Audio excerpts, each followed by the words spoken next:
Good evening, Northern Michigan. Welcome to Cheboygan and Cheboygan High School.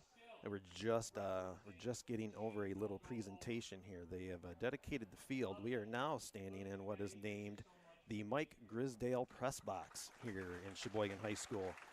Mike Grisdale doing, if you know the name Mike Grisdale, you know it all through high school sports, high school radio, radio in general. 40 years of being involved in sports and in high school sports. So congratulations to Mike Grisdale and having the press box named after him here in Cheboygan. And again, welcome here to Cheboygan and Next Level Broadcasting. My name's Eric Huffman, along with my broadcast partner, Austin Mung. We'd like to welcome Elk Rapids up the road here to take on the Cheboygan Chiefs. And Elk Rapids, 1-1 coming off a loss to Boyne City last week that Austin I was actually at. It kind of started out as kind of going to go back and forth. I think the first three possessions had scores on it, and then Boyne City kind of took over the game from there. We ended up having a running clock towards the end of the game.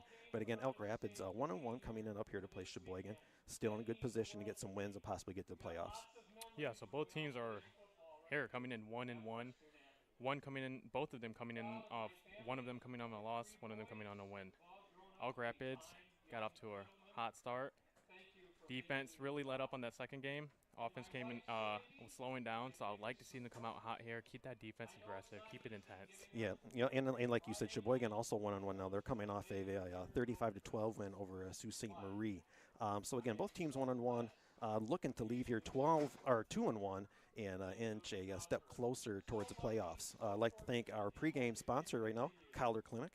If you're someone who is looking to get back in the hunt this fall but need a solution of keeping track of your hunting dog, then Collar Clinic is just for you, providing hunters peace of mind through offering the widest selection of collars for your canine companions so you can spend more time hunting with your dog instead of looking for them. Visit collarclinic.com or call 800-430-2010 to learn how they can help you or a friend. That's Collar Clinic, the GPS and e-collar specialist since 1988. We're going to take a short break, and then we will come back. You are watching Next Level Broadcasting simulcast on nextlevelbroadcasting.net and elkrapidsfootball.com. At American Liner Systems, they have three main goals in mind. They want to do the best possible job for their customers, ensure farm and industrial safety, and protect the environment all at the same time. No matter how big or small your job site or farm is, they have many eco-safe solutions like machinery catch basins, fuel and chemical storage, manure lagoons, fertilizer containment solutions, equipment maintenance pads, and so much more. To keep our fresh water clean and our forests green, visit AmericanLinerSystems.com or call 231-258-4200 for a free quote so you can protect tomorrow's environment today. Small business owner, you learn to wear a lot of hats. The custodian hat, the IT hat, and well, the you should have called a professional hat. Auto Owners takes care of your business insurance, so you can take care of everything else. That's simple human sense. Ask Bingham Insurance Services in Charlevoix if auto owners make sense for you. Twin Bay Dock's exclusive diamond pattern is stylish to complement your waterfront property. It's quality built to last a lifetime, engineered to be stronger. Our non-skid surface stays cool to the touch, and we offer a full line of dock accessories, including kayak and supboard racks. To see all we have to offer, visit our website to find a dealer near you. Twin Bay Docks, simply exceptional quality.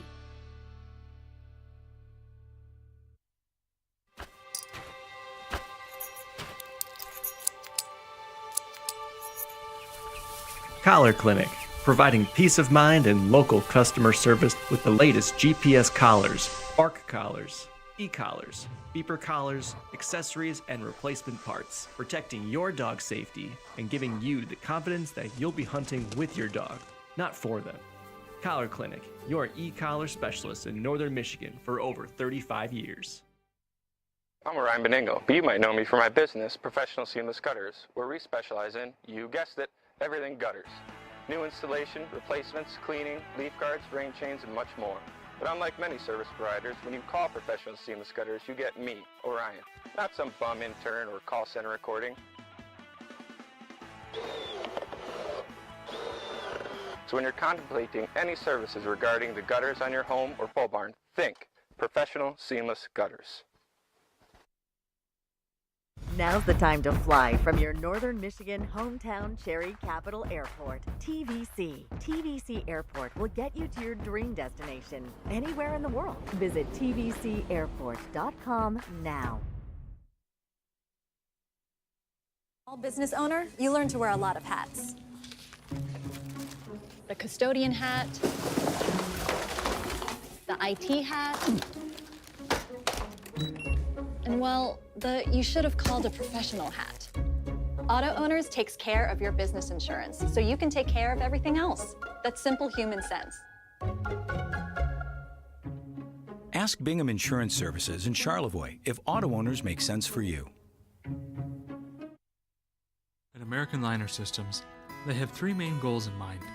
They want to do the best possible job for their customers, ensure farm and industrial safety, and protect the environment all at the same time.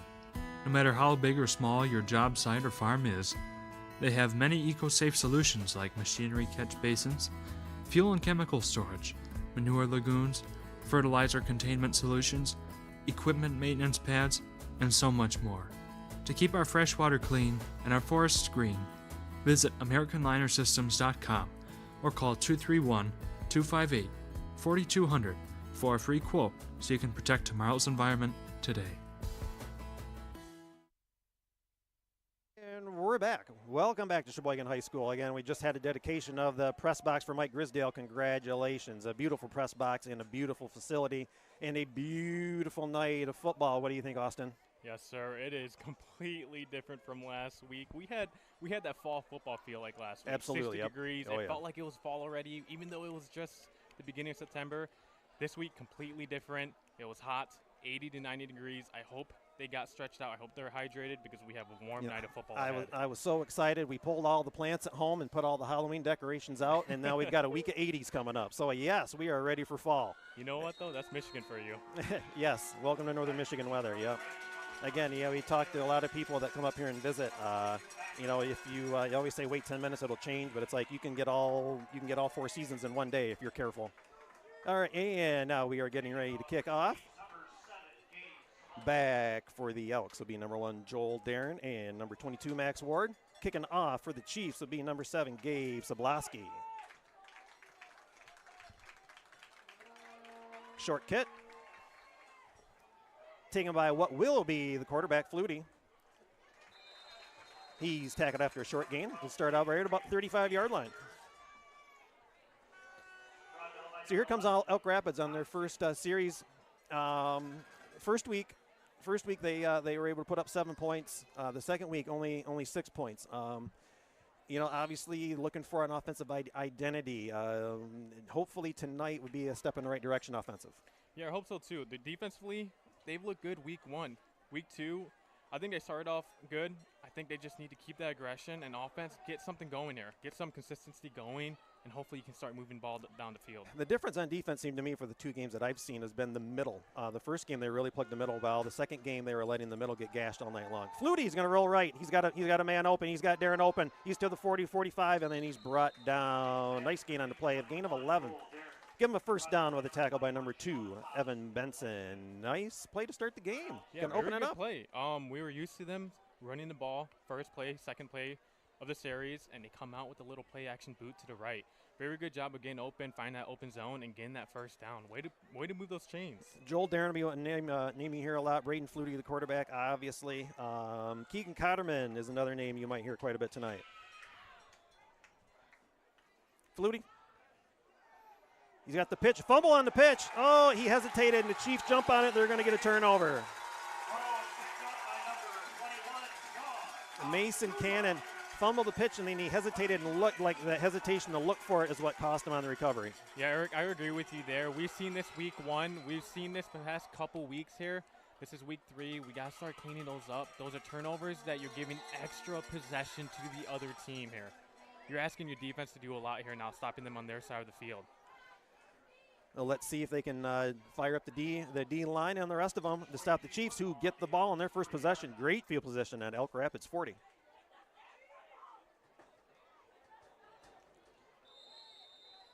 Nolan Schley is the quarterback. Sean Postula is the running back on that carry. Very good play there Short, by the yeah. D-line right there. Yeah, good job. Short loss, so it would be they'll end up with 2nd and 11. This is a strength we saw for the past couple of weeks of this defense, that interior defensive line, and not just that, but the 5-man up front. Your 5 linebackers, I mean, not your 5 linebackers, your 5 D linemen coming down and stopping the run. And the one game we saw when they played Benzie was they really pursued to the outside once they had that middle plug, too. The handoff up the middle, met nicely after a gain of a couple, if he can hang on to him. The rest of his friends came up, and they finally brought down the back. Gain of about 3, maybe 4 on the play. It'd be 3rd and long. Way to meet him up right there. Stand him up right there. Stand on business and get the gang tackle. Get him down.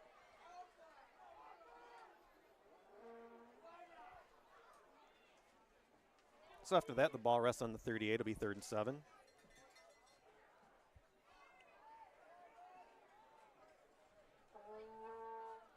And Cody Freeze for Elk Rapids, really tall safety back there. Be able to see over the top of everything. Pitch out left. Sablaski's got it. A good pursuit by the Elks. He's going to be brought down with no gain. It'll be 4th down.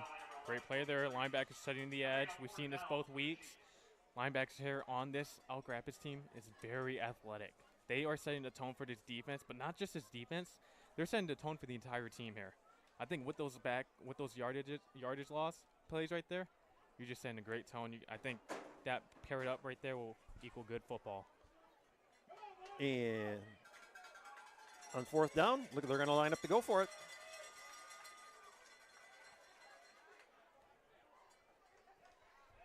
Quarterback's going to roll out. Looking for Luke Hoskins. He a little too far wide, thrown out of bounds, and Elk Rapids take over right there. While we've got a quick break, I'd like to announce tonight's officials for the game tonight. Eric Danielson, Chris Marshall, Gary McDonald, Bob Lee, and Mark Giannunzio. Thank you for officiating tonight. We appreciate y'all. Oh, look at that, Eric. It looks like we did not even go anywhere. That turnover didn't even happen, it looks like. Yeah.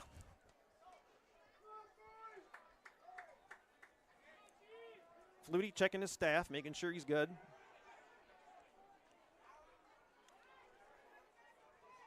Little direction to traffic. Gets him set up in the spread, waits for the snap. We got the jet sweep to Max Ward. He's going to fight through a couple with a gain of about 3. Great play there. You saw the little pancake from the defensive line, but he could not get there fast enough. Great blocks outside to get those couple yards. Turns nothing into something there. We'll give him 2nd and 7.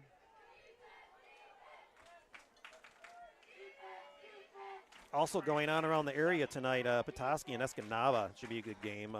Kingsley and Grayling could be a barn burner. A lot of good games going on tonight. East Jordan, Kalkaska, Mansalona, and Oscoda.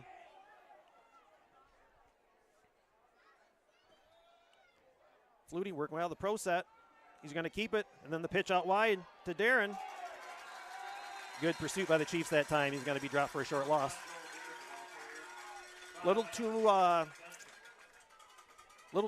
to develop in the backfield. Yeah, taking a read, but the linebacker's already pushing up there. I think if you can get a little extra blocker on the end right there with the tight end, you have that set up, I think you can get a good 5 yards, 4 yards on each play there. Yeah, Darren lost a helmet also, so he'll be out for a second.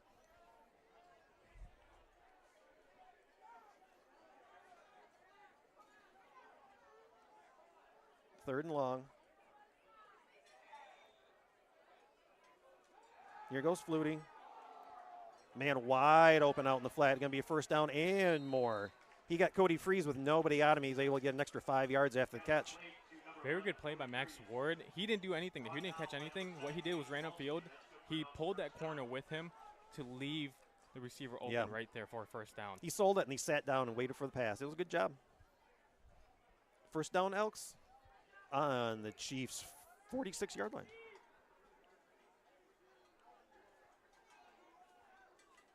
.748 to go. Just getting started. 2nd possession for Elk Rapids.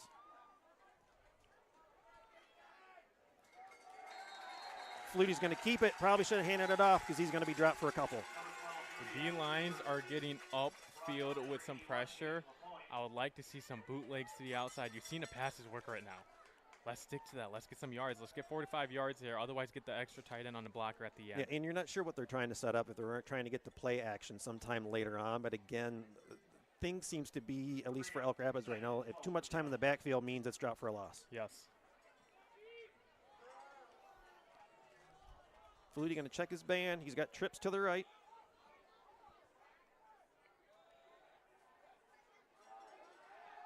Rolling out. He's got Max Ward again. He's tiptoeing. Are they going to give him the sideline? He's down to the 5, and they're letting him go. I believe touchdown, Elk Rapids. He tiptoed that sideline. The ref was right there looking. I was waiting to see, but he pointed forward. He was giving it to him, and a nice score by the Elks. Oh, what a play there by the entire offense right there. Great block by the running back. Way to get that, stop that defensive lineman from sacking the quarterback. Good look, good pass, everything overall. And good patience by Flutie, waiting down, whether he was checking down or whatnot, but he waited and found the right guy. And again, good footwork and run after the catch by Max Ward. So 6:54 left to go in the first quarter. Elk Rapids 6, Cheboygan 0.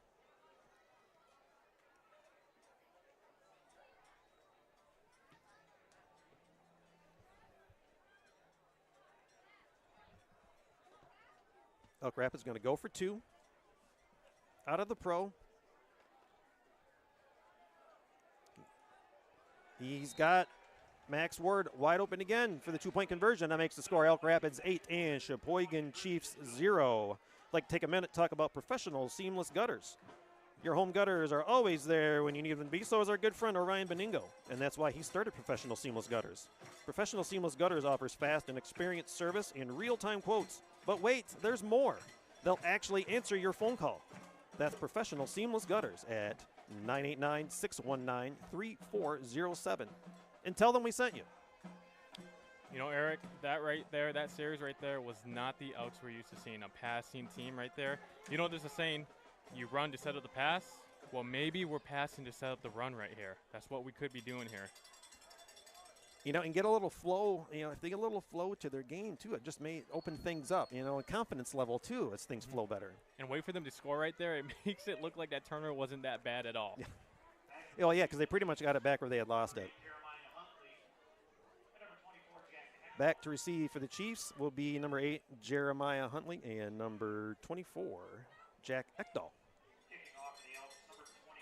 21, Jake Moore to kick off for Elk Rapids.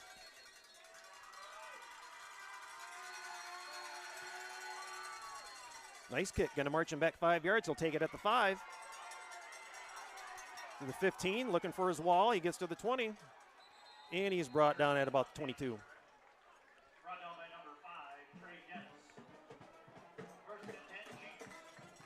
Let's see if Cheboygan here can get the ball moving here. They ran, I believe, 3 straight plays, 2 on the outside, 1 on the inside, and got nothing out of it. Quick 3 and out. Let's see them get the ball moving here. Hopefully get them up first down, start moving the chains. Yeah, and again, you know, Elk Rapids had a good defensive possession on that the last time Cheboygan had the ball. So again, with the Elk Rapids side, can they keep their defensive momentum going? And that's the key focus right here with Elk Rapids' defensive line. I think this is their strength of the entire team.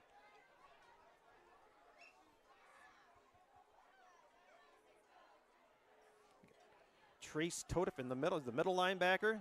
He met one guy head on. Soblowski might have lost the ball on that. And recovered by Elk Rapids. Almost, he was carrying it out. He hadn't have it tucked. He was carrying it out there, the old loaf of bread trick. And a lot of times that doesn't happen. It gets knocked out, and they lose possession. Yep, they traded right there, and running back never had possession there. The late toss was late. He didn't have total possession, and I think the tackle just caused that strip, caused that fumble. A good opportunity for Elk Rapids to go up 2 scores early.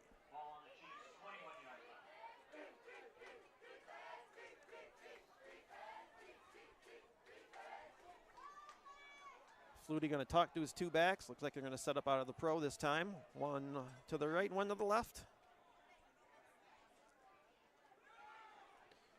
Handoff up the middle, Mason Cannon. he's met pretty much right away, little to no gain.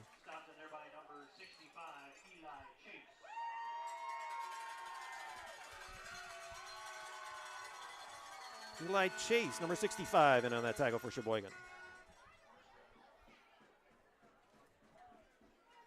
Let's see if Cheboygan defense can stand strong here. Hold them to a little 3 and out. Hold them to a field goal. That would be a big stop for Cheboygan.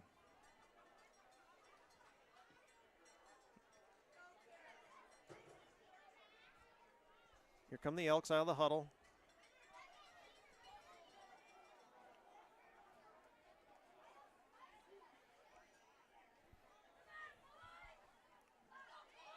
Flutie going to roll out. He's got him. He may have one again. He floats it over the top. Cutler Domrez with the reception. Flutie was rolling out like he was being patient, almost like that was his intended receiver and waited for him to be open. Yeah, it looks like he stirred him down the entire time. They rolled out to the right again. I would like to see him not make that such a dangerous pass. It looked like he was trying to force it to the receiver there. Yep. Throw now it out. the refs were talking about it. Now they're going to throw a flag.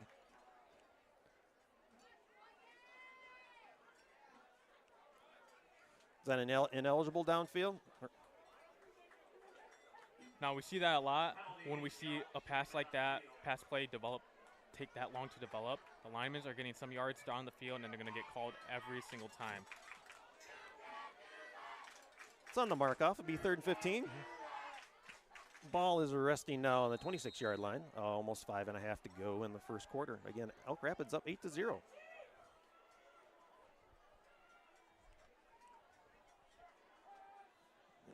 Flutie's got trips to the left this time. He's going to roll out. Over the top. Oh, man. What He's a got great throw. He's got his man, Max Ward. It's the Flutie to Ward connection early on tonight. Yeah, right over the top of the defender. I think from our vantage point, it looked like he had Ward all the way because he floated that over the top of the defender to get to him. That was a great throw. That was a great touch on that pass. Great catch, too. Way to get the first down. It looks like they're running a stacked passing concept, trips on either side of the ball, and they're getting open with that intermediate route, it looks like. You know, and again, with the Elks' multiple sets, again, could work in the confusion for the Chiefs. On the weak side, we're going to throw trips.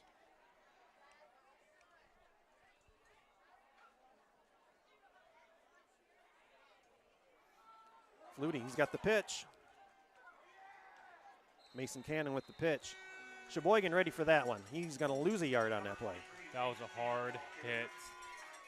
Good way to get the ball back, though, not cause a little turnover. Yeah. You can see how they were trying to think about pass with the left with the trips and then leave the whole wide side open for the pitch, but a good pursuit by Cheboygan. Yeah, very good pursuit.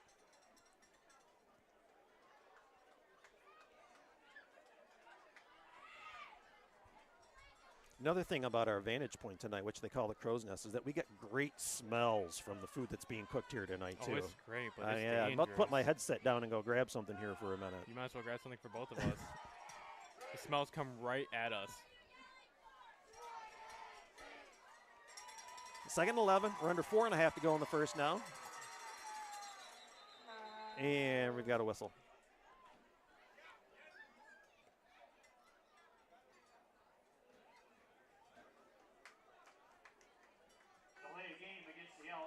And on the delay of game, that'll march them back 5 and 2nd and 15. Make it 2nd and 16. Yeah, a lot of time in high school football, we don't get little play clocks at the end of the stadium or end of the field, so players are not able to actually see that visually. Yeah, where was the one, I think, it was Benzie Central's got the play clocks down on the corners, I think, of the end zones. And that was really neat, especially for high school football. That's nice to know your play clock and see it counting down. Flutie's got him spread out this play. He's got 2 rushers. He evades one. He gets the play off. He had Joel Darren open and just overthrew him just over the goal line. Very good job by Flutie there to avoid the pressure. Yeah. That could have gone And really he had a bad. nice shot at Joel Darren. He just overthrew him by just a little bit. It'll be 3rd and long. Those are hard throws to make, especially on the run, and we've seen him do that a couple times already. And I've got Flutie hobbling a little bit, too. Yeah, he is. It's Eh. the passing plays that's not he's getting beat up on. It's those option plays that he is taking a Does he lick. grab at his knee? And obviously he plays both sides. He plays. He's starting on defense too, but he also runs to get plays from the coach. So will that wear and tear on him throughout the night? Yeah, especially this early in the season. And looks like timeout Elk Rapids. We will take a timeout ourselves and be right back. You are watching Next Level Broadcasting, simulcast on nextlevelbroadcasting.net and elkrapidsfootball.com.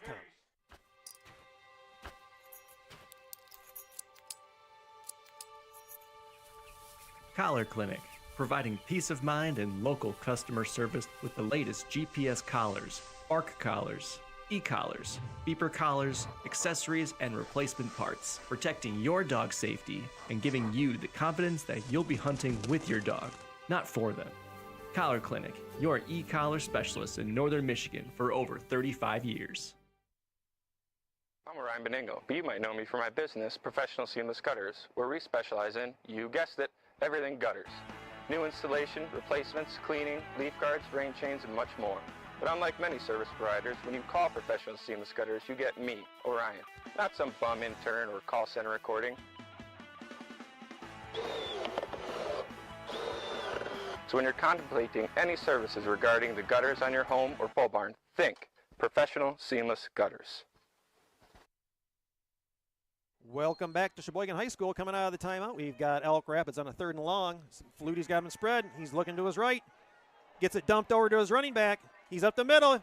And touchdown, Elk Rapids. Mason Cannon on the nice throw and catch up the middle and a nice long run. What a quick strike there out of the timeout. Way to come score. Use the running back. They're pushing upfield. Way to just get the running back, leak him out, and get him for the end zone. Good call and good setup by the quarterback, too, being patient, having all those linemen run towards him and then dumping it over to his running back. And we will see Elk Rapids go for 2 here again to make it a 16-0 point game.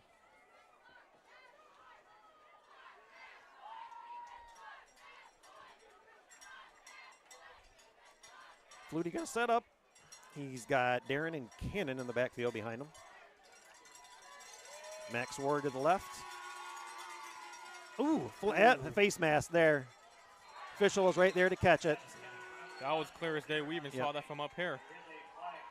Yeah, he was almost looking out his ear hole on that one. Elk Rapids will get a redo at that 2-point conversion.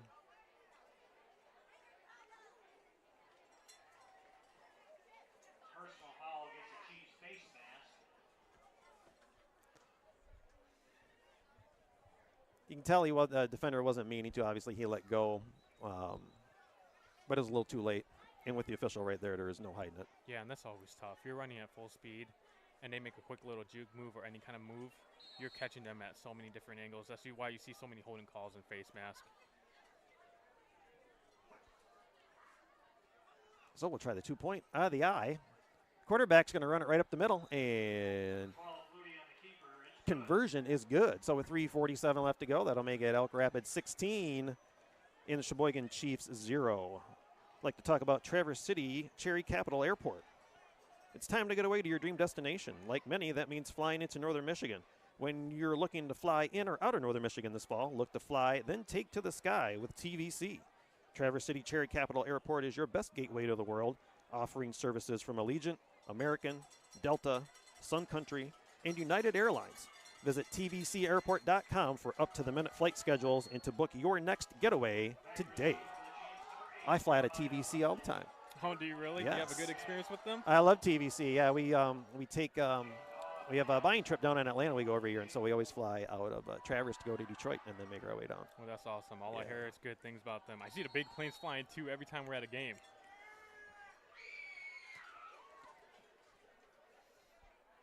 And Elk Rapids with a kickoff. Chiefs get it at about the 8. He's past the 20, the 25, the 30. He jukes one. He's at the 35. Still fighting hard. He's going to end up at about the 41-yard line. Nice run back by Jeremiah Huntley. Nice run back. There is a flag on a play. Yep, there's a flag on a play. Are they going to bring that him back some? Coming back.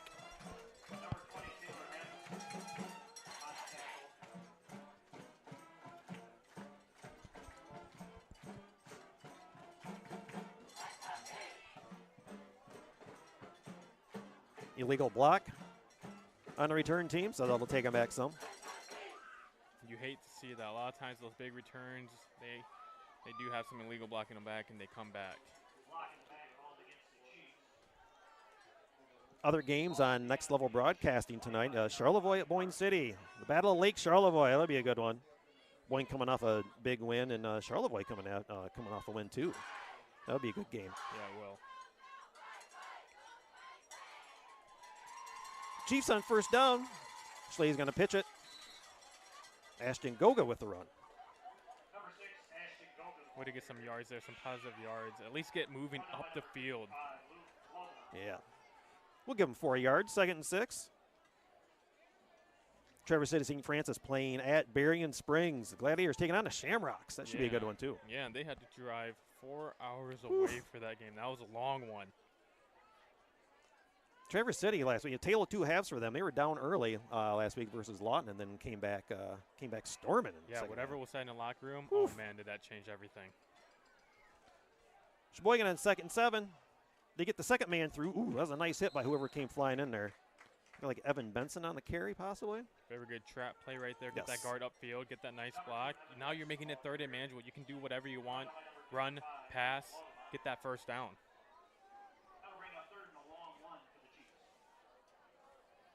After Benson's run, they'll leave a 3rd and 1. Ball rests on the 34, about 2.5 to go in the first quarter. Cameraman's telling me to get my paperwork out of the way. We got paperwork everywhere up here in our crow's nest. If I'm not careful, you'll be reading my notes here after a while. It's good notes, though.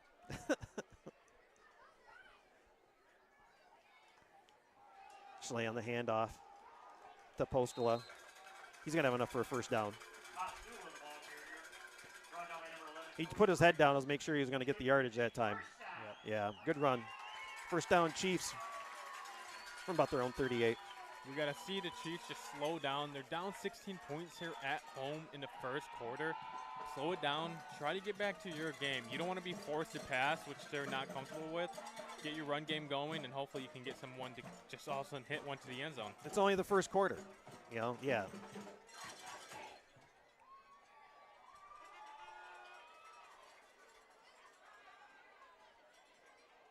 Schley's going to hand it off to Sobolowski. Now, something I don't see very common, they have their 2 running backs. It's almost like a wish T-bone kind of offense layout, but they have their running backs, wide receivers, kind of more kneel, like almost like linebackers looking into a ball. Kind of that window dressing backfield is what I like to call it. Mm-hmm. Window dressing backfield. Yeah, yeah, or you're back there dealing cards. Okay, I like that one. Yeah. So it's a very different type of offense, but they're running it just still like that wish T-bone.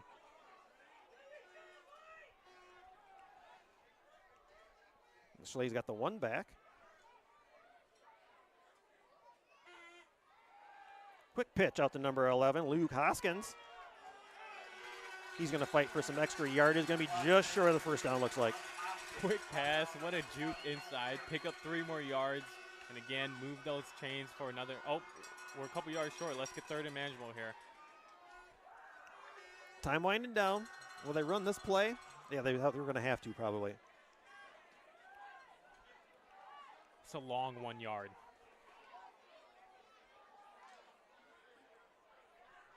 Cheboygan put together a little bit of a drive this time.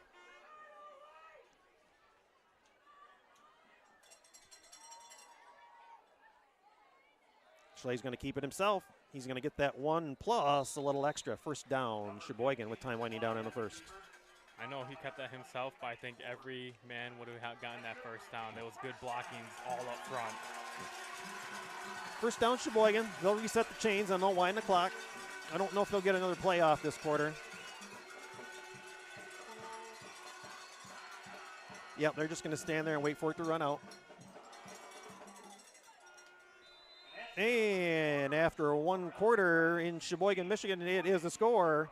Elk Rapids, Elk 16 and Cheboygan Chiefs 0. We will be back after these messages. You are watching Next Level Broadcasting, simulcast on nextlevelbroadcasting.net and elkrapidsfootball.com. I'm Ryan Beningo, but you might know me for my business, Professional Seamless Gutters, where we specialize in, you guessed it, everything gutters. New installation, replacements, cleaning, leaf guards, rain chains, and much more. But unlike many service providers, when you call Professional Seamless Gutters, you get me, Orion, not some bum intern or call center recording. So when you're contemplating any services regarding the gutters on your home or pole barn, think Professional Seamless Gutters.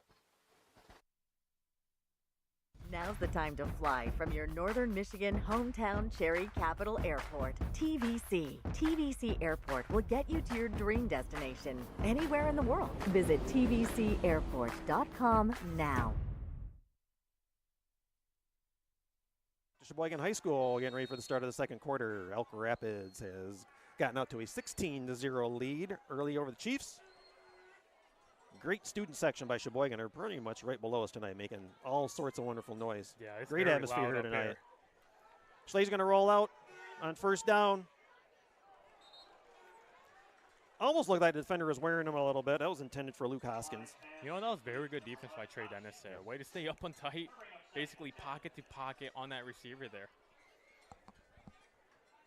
And that was the first, I think, rollout play we've seen for Cheboygan there. And I saw some receivers downfield. I'd like to see them stick to that, kind of get that open more down the game. Yeah, try to stretch them out a little bit more.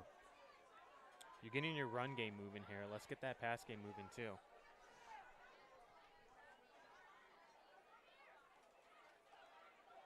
Schlee's going to keep it. He's going to get no gain. Don't know if there was a miscommunication there, if it was planned. He just kind of just stood there for a second and then just tried to find a hole, and then Elk Rapids came in and finished him off. So there'll be no gain on that play. Yeah, that's what it looked like. It almost looked like up here the running back was supposed to get the ball right there.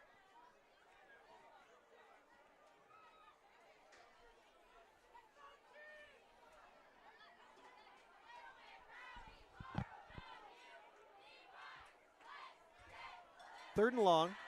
Just getting started in the second quarter. Again, we thank you all for watching Next Level Broadcasting tonight. Eric Huffman along with my broadcast partner, Austin Mung.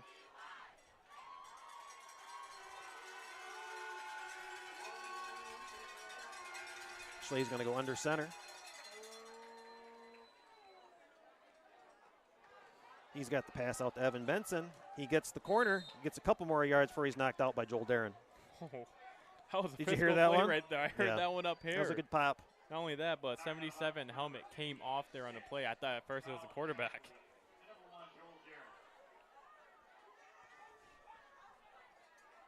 So on the Elk Rapids side of the 50 and fourth down, they did go for it once before. You think they'll just try to go for it again here, or will they try to punt it and knock him deep, maybe play a little field position? It looks like they're going for it. Let's see. Never mind. I think they were punting it. I think that's a good call here. Get the ball back into their 20-yard line, hopefully, or even better. Elk Rapids is setting up like they're going to play straight-up defense and just let the ball go.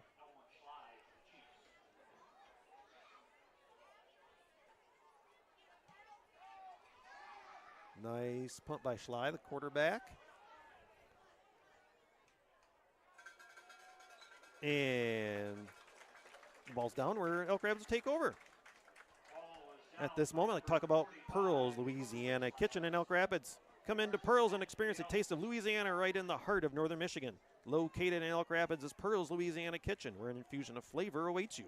That's Pearls Louisiana Kitchen, a proud sponsor of Elk Rapids football on Next Level Broadcasting. Have you ever had that restaurant before? Yes. Oh my gosh, is it good? I just had it for the first time. The jambalaya was amazing. Yeah, I love to venture down from Charlevoix and go to Elk Rapids and try a taste of the area once in a while. Oh yeah, it's beautiful. All up here is beautiful. I love it.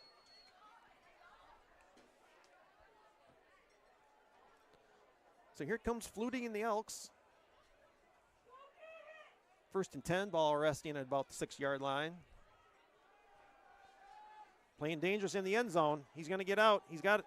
Ooh, it intercepted. Wow. It's almost like he telegraphed too much of what was going on with that play. Nice interception. Was that Ashton Goga on the intercept? Nope, number 8, Jeremiah Huntley. Nice interception. That was a great play. Flutie rolled out almost like he was showing the ball, and then just kind of lofted it up there. And he held it there too long. Yeah. Like, again, we've seen this last play. He's staring down his receiver. He did it again there, and that's where Huntley just came in and jumped in front and get that pick for the team. And that's where the defender has advantage because he was able to run underneath it while the receiver was standing there waiting for it. I thought that was a dangerous play to run a little roll out to the right in your own end zone. Your Sheboygan with a chance. Inch closer with the score. Power run right up the middle. Nice run by 21 Sean Postula.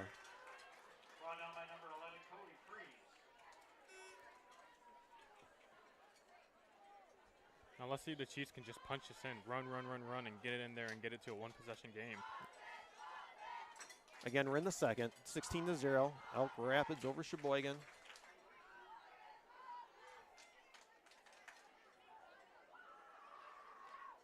Seen a lot of turnovers so far. I think that's the third one.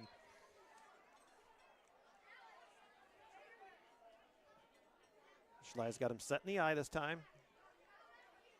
Gonna hit the second one through. Sabloski gonna inch his way closer. Going to be about a yard and a half short. That was a great play there. Little misdirection there from the other gap to the right side to get that first down.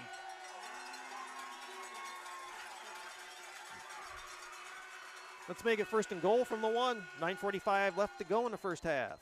And that's one thing we're seeing from the Chiefs a lot. We're seeing a lot of misdirections. We're seeing a lot of motions be pre-snap.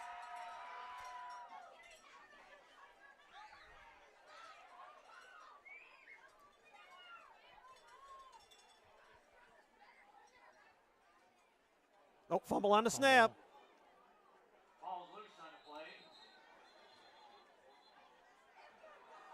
And Elk Rapids recovers. Miscommunication on the handoff.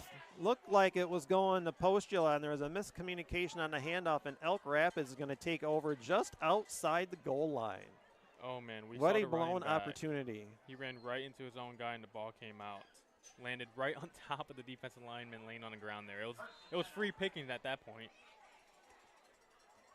Well, you can't hang your head now, Sheboygan. You've got to turn right around and have a nice staunch effort on defense. The one positive thing about this is you're half a yard from their own yard, so maybe you can get a safe from their own end zone. Maybe you can get a safety here, get the ball back. And Flutie's going to come out of the spread, setting up in the middle of his end zone. He's going to throw it. Ooh, high hanging one again. He was looking for Jake Moore. That was a scary throw there. It felt like he stood in the end zone for ages. It was a little high. Don't know if Moore should have gone for that or let it go, or just let it go. Because the way he batted it was almost giving the defender an opportunity.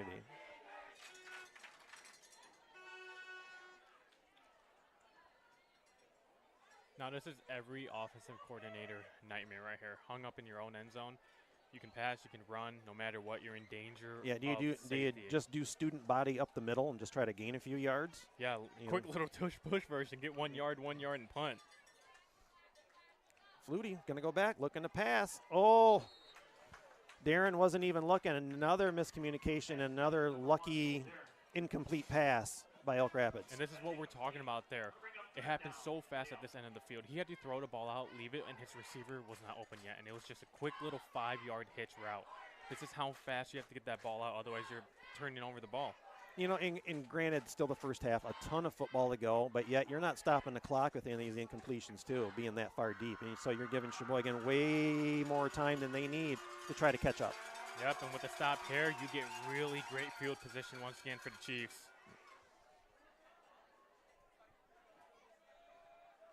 Flutie back again. He's got Cannon behind him.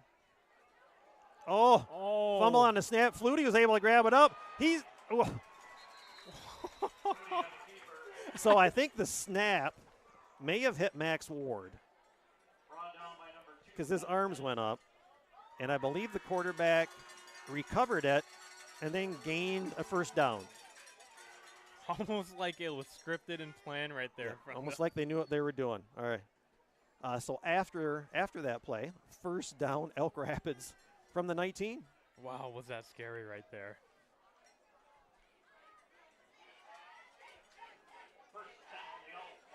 I guess it's better to be lucky than good sometimes. I'll always take that. Flutie with the pitch to Darren. He's hit nicely and wrapped up and brought down. That was a nice wrap up and tackle by 62, Luke Munger. What a great hit. He came off of that DN there, pushed him to the side, and came in for the big hit while cutting upfield. That's a great play by Luke. A gain of 1, 2nd and 9. Now, Chiefs, I know you just let up a big 3rd down right next to the end zone, but let's see them get another stop here and get the ball back. That would be a huge momentum shift right there. Big stop for the defense.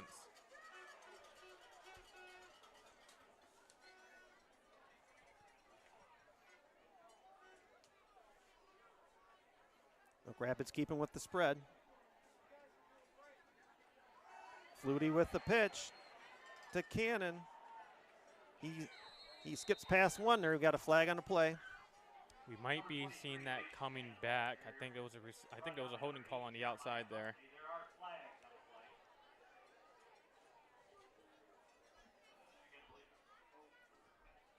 And the indication is a hold against Elk Rapids, so we'll bring it back some. And these holds they're drive killers. They really are. They really neglect all that big play and then step you back so far back. And after the student section gives a little instruction, we've got 2nd and 15. Ball resting on the 20. I'm loving the energy here. There's a lot of energy in the stadium here on the special night.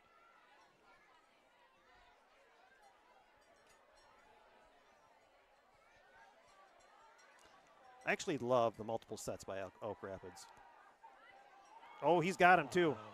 It's floating up there. Oh, nice high point by Keegan Cotterman. Flutie hung that up there, and they were both salivating on that catch, but Cotterman just high pointed that a lot better than the defender did.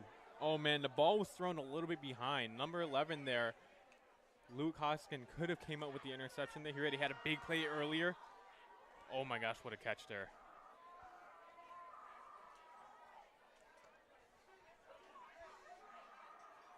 And a play like that can get the entire team going. The entire sideline was up and jumping. Elk Rapids going to take the ball on the 48 on a 1st and 10. Flutie out of the pro. Cannon with the run. Minimal gain on the play. Good job by the Chiefs defense that time.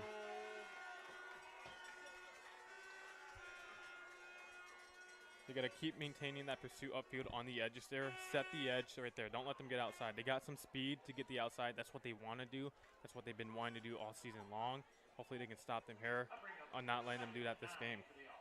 Flutie seems to be moving around a little better now. It could be the heat, and everything's all nice and loosened up right now. As long as he stays warm and loose, probably shouldn't have any problems. Flutie back to pass. He's got Jake Moore. Incomplete. Nice play on the defense. Number 2, Evan Benson, in on the breakup. And not only that, but other than the interception that Flutie has had, he has been throwing the ball pretty well here tonight. He's been finding the open receiver. He's been rolling out. He's been throwing great on the run. Overall, he's been having a pretty solid game. Yeah, there's only those couple that have been a little off, but yes, other than that, he's had a really nice first half. 6:01 left to go in the first half. 16-0, Elk Rapids over Cheboygan, 3rd and 9.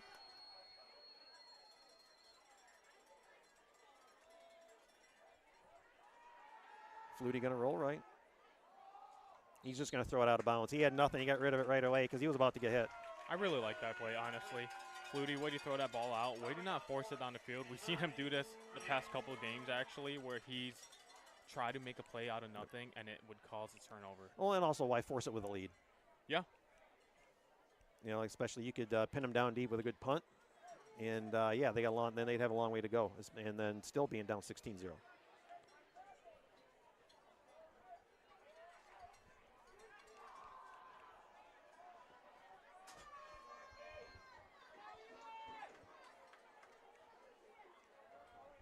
Fourth and 9.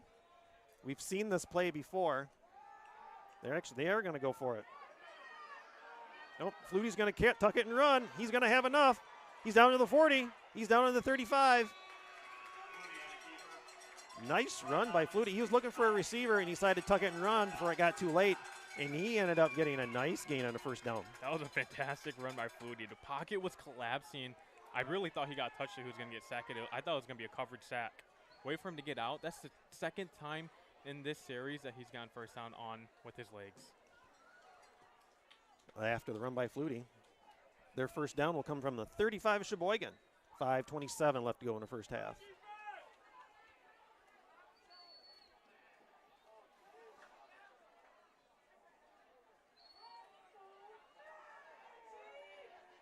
Flutie having a conversation with Ward real quick.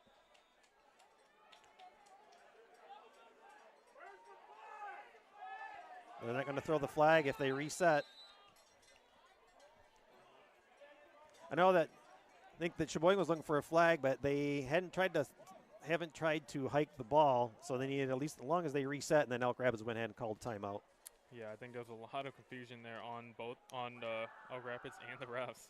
Well, we've got a minute. Let's talk about Bingham Insurance Company.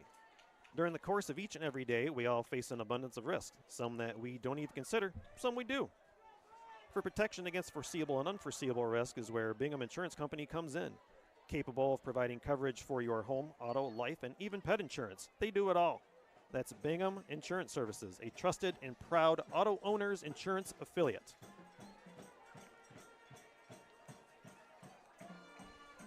Coming up this weekend in the world of college football, you've got number 17 now, Michigan. Is it Cupcake Week? They've got Arkansas State. Sounds like it. I think I got them with the win tonight. Okay. I know, not tonight, tomorrow, but I know last week Texas was going to walk all over. Yeah, I was right. All right. But you also have your 2-0 Spartans versus Prairie View. Yeah, look at that. Look at the Spartans go, baby. And did anybody expect Aiden Childs to be that good? No, I don't think so. Already. I mean, good game. And he's got a, freshman receiver, too, that they connected with the last game? I see a big 3-0 coming. That's what I see. Yeah. Future looks bright. Yes, sir. Go green, go white. I didn't mean the rhyme. My bad. The timeout. Here comes Flutie. Pitch to Darren with a handoff to Ward. They're going to try the double on this. He's got 5 yards. He's got 10. They'll give him 12. First down, Elk Rapids. Oh, my gosh. Flutie's doing everything here. He handed it off, and he went to go block the defensive end. And it's not someone small. It's big number 62 there, Luke Munger. He blocked him and brought him to the ground. Love it when your QB isn't afraid to make a sacrifice for the team. Down to 4:45 to go in the first half. Cheboygan got hands on hips a little bit. Yeah, your defense has been out there on the field a lot. And the long drive is killing them. Yeah, you had the one big play earlier, but it's been a nice sustained drive. Ooh! What a hit. Flutie kept it in. He might want to, he's going to stay up. Flutie gets a couple of yards, but I was looking more at the hit that Mason Cannon took. Oh my gosh, that was a huge hit. We heard that one up here as well. I think that might have been Luke Munger that got him. Yep, somebody just said Luke from the stand, so I think that was Luke Munger that hit him. But yeah, it took him a second to get up. That was a very good keep there by Flutie, though. Way to get a couple yards out of that. Otherwise, that would have been a huge 2-yard loss, 3-yard loss. And we're talking about tired here. Luke Munger does not look tired. He is up and down that field.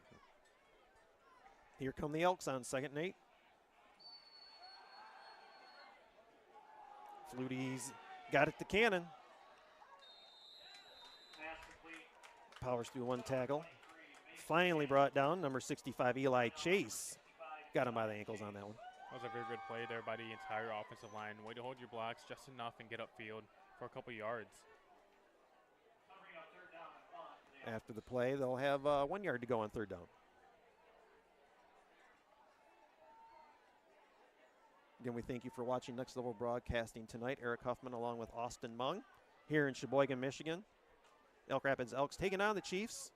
Elk Rapids currently with a 16-0 lead. Again, almost 3 minutes to go in the first half.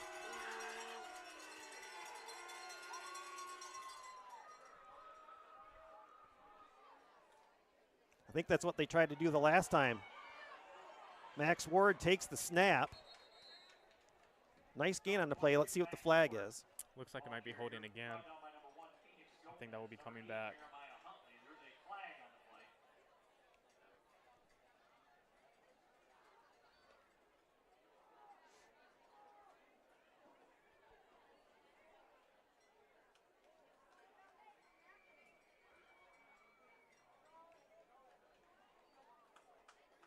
Yep, and it Yep, looks holding like against the Elks. We'll take it back 10. Now, I think that from that previous play, like I was talking about, when it was down deep earlier, when they had that fumbled exchange, I think it was the same play. They tried to snap it to Ward, and there was a miscommunication, and the snap was bad, and that was the one Flutie picked up and had a long run. Yeah, and it looked at that exact play. The snap was a little too early down their own end zone. The snap here was perfect. Got the handoff off. Just got a little caught up on the outside there.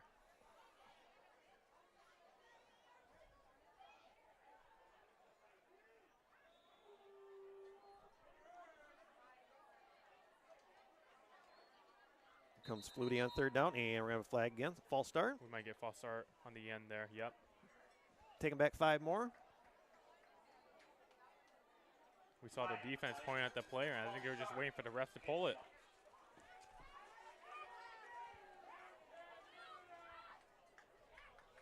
Hope you stick around for the Twin Bay Docks halftime show. Austin and I will be going over the first half and talk about second half strategies, what Elk can do to keep the lead, and what Cheboygan can do to climb back and possibly sneak out a victory.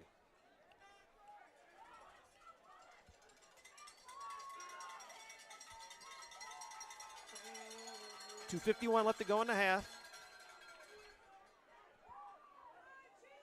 I'd like to see them here do a rollout, get some yards, make it a little more fourth and manageable here.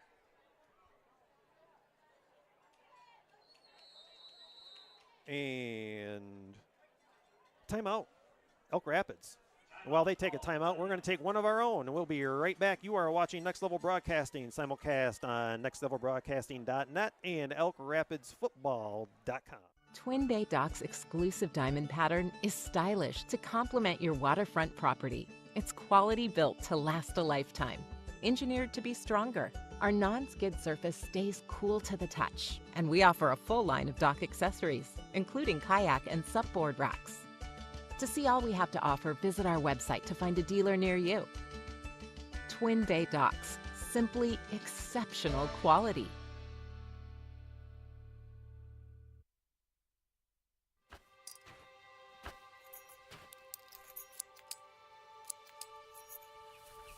Collar Clinic, providing peace of mind and local customer service with the latest GPS collars, bark collars, e-collars, beeper collars, accessories, and replacement parts, protecting your dog's safety and giving you the confidence that you'll be hunting with your dog, not for them. Collar Clinic, your e-collar specialist in Northern Michigan for over 35 years. And we're back. We're glad to have you with us. We're in Cheboygan High School. 2:51 left to go in the first half. Elk Rapids leading Cheboygan Chiefs 16-0. Flutie's going to air it out. He's got one. And we're going to say he was out of bounds, I think, before the ball even got there. Oh, man. Yeah, he had Cotterman. That was a nice grab, but I think he was already out of bounds. Yeah, it looked like that. That was a great great throw and catch by both the quarterback and receiver there.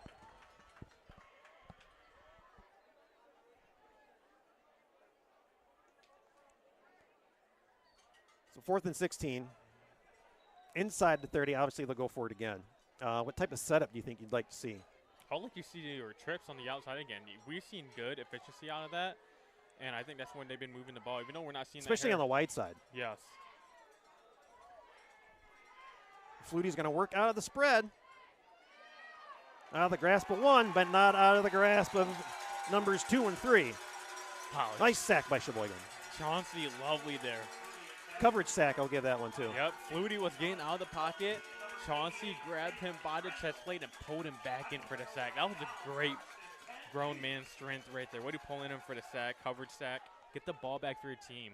So penalties and a little bit of good defense by Cheboygan is going to cost Elk Rapids a possession. Cheboygan's going to take over 1st and 10, 2:38 left to go in the first half from their own 33. Now this is huge for Cheboygan here. They can score here. They can get a 2-for-1. They get the ball back right at half.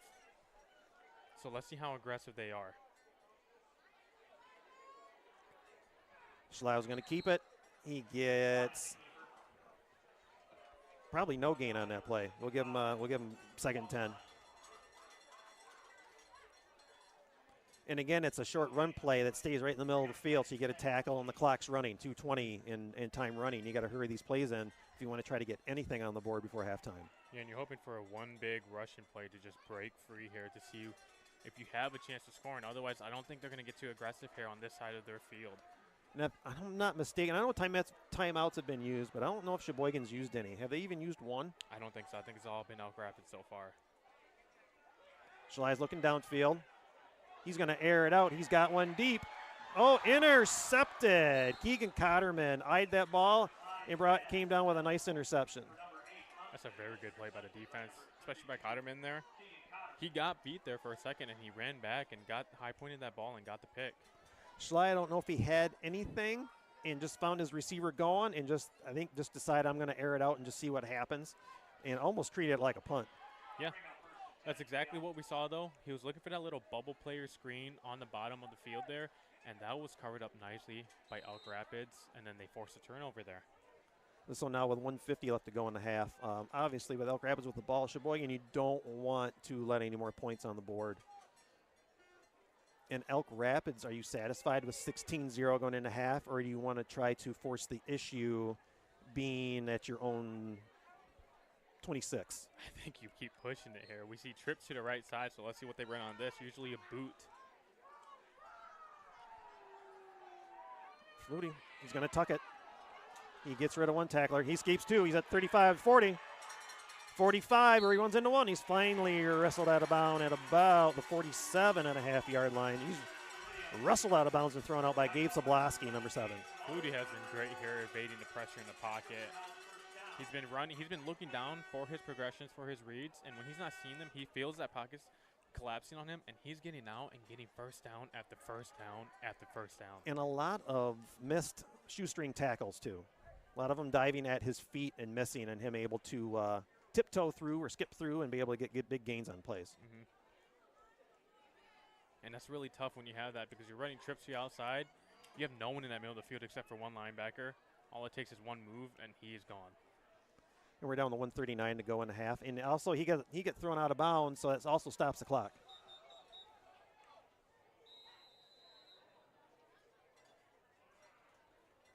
I think we're getting a timeout here. Delay a game on Elk Rapids. They're just decided. I think this has happened a couple of times. They haven't thrown the flag. They've just kind of blown the whistle and made the signal. Mm-hmm. But yeah, delay a game on Elk Rapids. It's like what, second or third? I think the second one of the game so far. And like we said in high school, it is hard when you don't have that visual clock counting down for you. Now, they used to have the one official that would pump his hands up when you're, I think, 5 seconds or less or something like that. Flutie on the keeper. He gets out wide, evades another tackler. 50, he's down to the 40. Run out of bounds at about the 37. Another nice game by Flutie. Again, leg and ankle and shoe tackles that are being missed. Mm-hmm. And not only that, it's tough because he's stiff arm. He has a nice stiff arm. Yep, and a good stiff arm on the one. He's evading all the tackles there. And like we said, he's moving the chains by himself.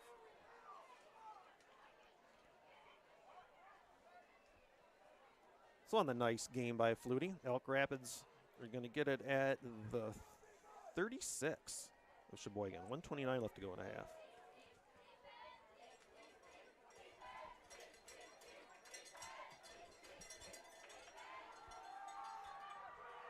Flutie's got it to Cannon again. He's down to the 20, yep. 15, 10, 5, touchdown, Elk Rapids. He's able to get through the second wave and was able just to, we're going to get a flag. It might be excess celebration or taunting. If it is, the score will still stand. It will just affect them on the little 2-point conversion here. Let's see. Looked like a little extracurriculars going on off to the side too, so I don't know.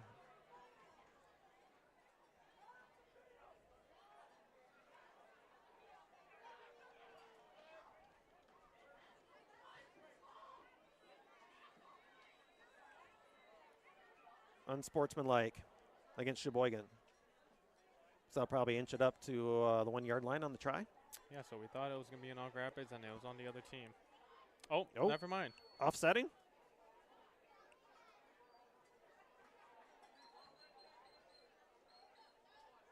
Getting some confusion here. Let's see what happens. No. Must have been confusion on the. Okay. Okay. Well, I first they pointed the one way, Yep. and then We were right. It was on the Elks at first. I think they accidentally called it on the Chiefs there, but they got it correct. And now it pushes the ball back to about the 17-yard line. so we're going to try the extra point. Yeah, like you said, from the 17. Now that turns into what, a We're gonna 32-yard try- extra point? Or a 27-yard extra point? 25. 35 yards. Yeah, the math's not working on a Friday.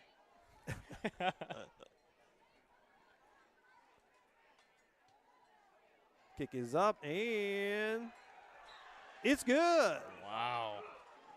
Nice kick with 1:19 to go. It's Elk Rapids 23 and the Cheboygan Chiefs 0.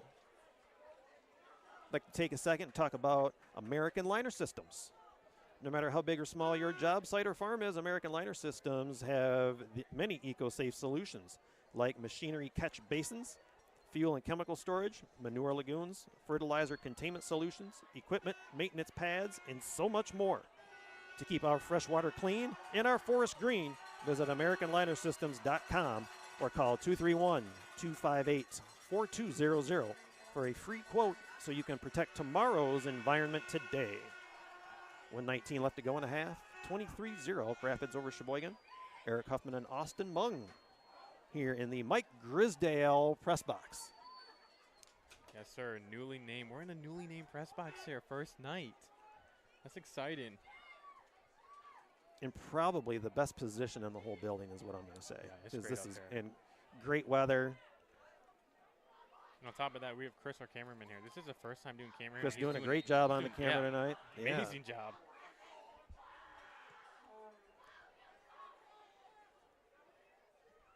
And the kick. Cody Freeze on the return. Or that's not. Wrong number on that one. That was number 8, Jeremiah Huntley. Nice move. Had the wrong Great. team on that one. That was a nice move by Huntley on that one. That was a great move by Yeah. Huntley there. Two great moves. Obeyed the tackle. He was taking ankles out there. Yes, he was. Now with that, I think we see him go aggressive here. You're on basically the midfield. Go get this. Let's go get a score. Let's get some yards down the field and get somewhat of a field goal or some type of point here. Absolutely. And you've got timeouts. 1:11 to go. Great Remember- opportunity to end with some type of momentum. Yeah. We've seen this happen last week with St. Francis. No momentum in the first half. Everything changed in the second half. This right here could lead that right into it. Schley's got Postula in the backfield. Schley looking to pass. I don't know if the ref had a visual on that one. I'm going to say that was probably incomplete. Elk Rapids tried to make it look like they had an interception. We're going to call that one hitting the ground. Yeah, I agree with you there. I think hit the ground. I know the players tried to sell it, but I don't think you're ever going to fool the refs like that. And we don't have the enhanced video replay in our system tonight, so we can't zoom in and make sure on that one. Not today, but we do have Chris. Close enough, right? Yep, and Chris says that was ground ball, so second down here we come. Cameraman made the call. We're good. 2nd and 10.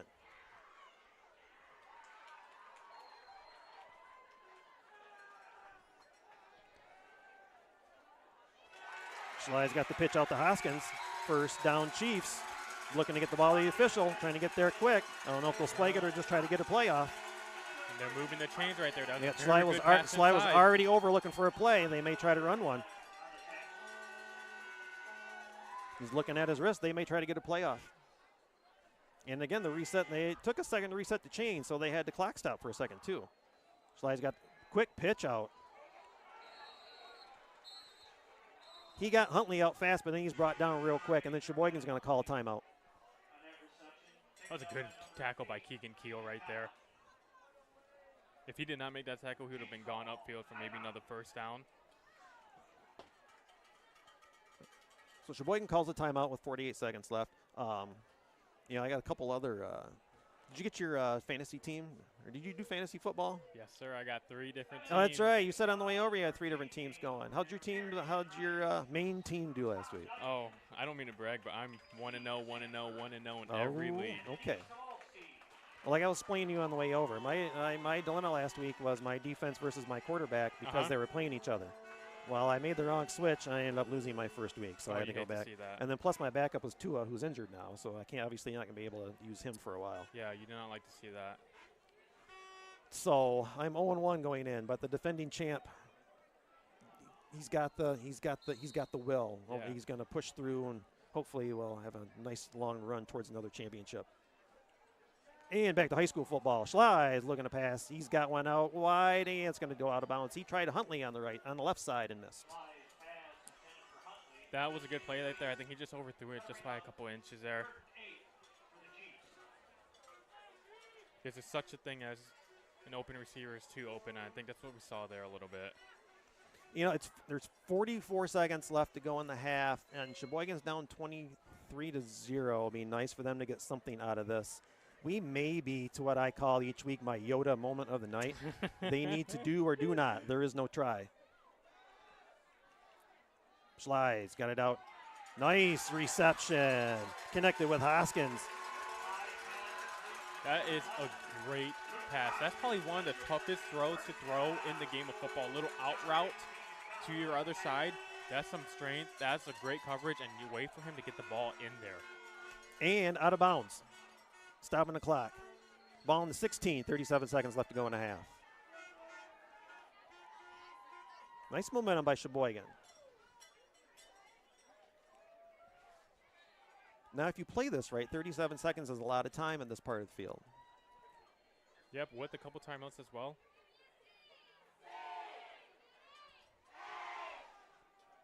Flag on the play. Schley's going to roll out. He's going to see what he can get out of it. He's got at least a first down, then he's knocked out of bounds. Let's see where we got with the flag.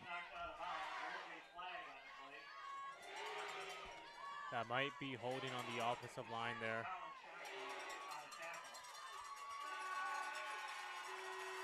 Call is holding against the Chiefs. They'll bring him back. Now that is very defeating for the offensive line. You hate a momentum killer. Yeah.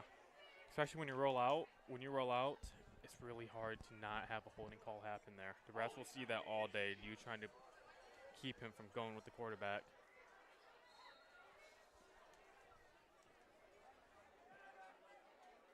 After the walk-off, we're going to look at what? We're going to go 1st and 20.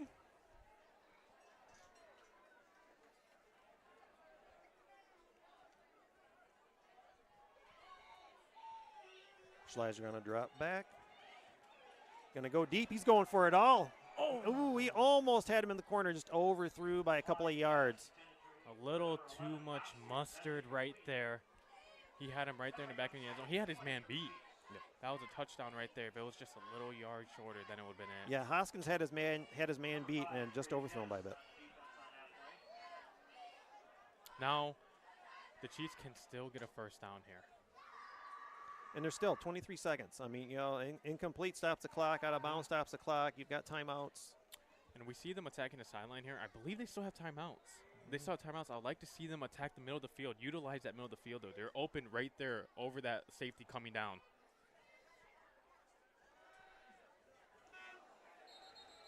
He tried the slant and knocked down incomplete.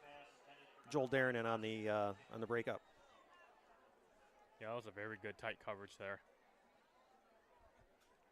3rd and long. Obviously, 4-down territory, closing in on a half. You're going to use both your downs to try to get something. Any points here is good for the Chiefs. They've had some tough breaks with some turnovers in near the end zone about the score, so if they can get some kind of points here, that would be great going into the second half, especially getting the ball back too. The thing Elk Rapids has on defense right now that is really going good, you've got Freeze and Ward and Cotterman as your DBs and safety, and they've been doing a great, for the most part, a great job out there. Hoskins on the screen. He's got a herd of Elks running after him. He's going to be brought down for a loss. 10 seconds, under 10 to go. And we may just run the clock out and finish out the half. Oh, 2 seconds left, and looks like Cheboygan's going to call a timeout with 2 seconds left. Let's see if we're going to get a little potential field goal right here or if they're going to go for the end zone. Again, we want you to hang around for the Twin Bay Docks halftime show. Austin and I will go over first half highlights, talk about second half strategies. Both teams might be able to pull out a victory tonight.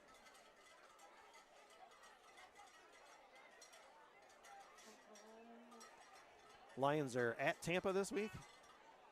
We got a little rematch again of another playoff game. Yeah.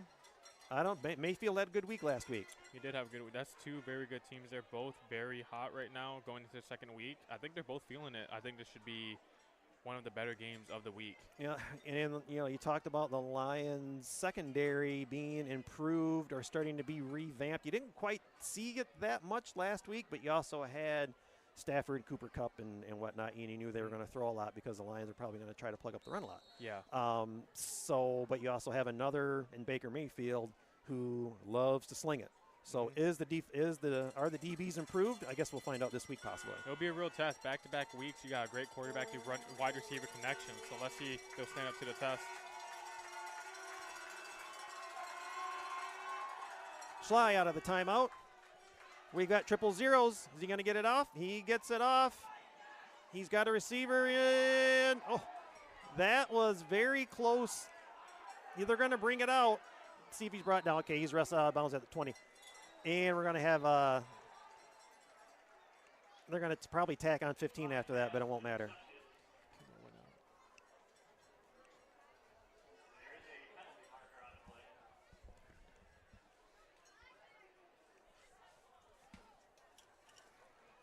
We'll wait and see what the flag is. I'm thinking it's unsportsmanlike conduct.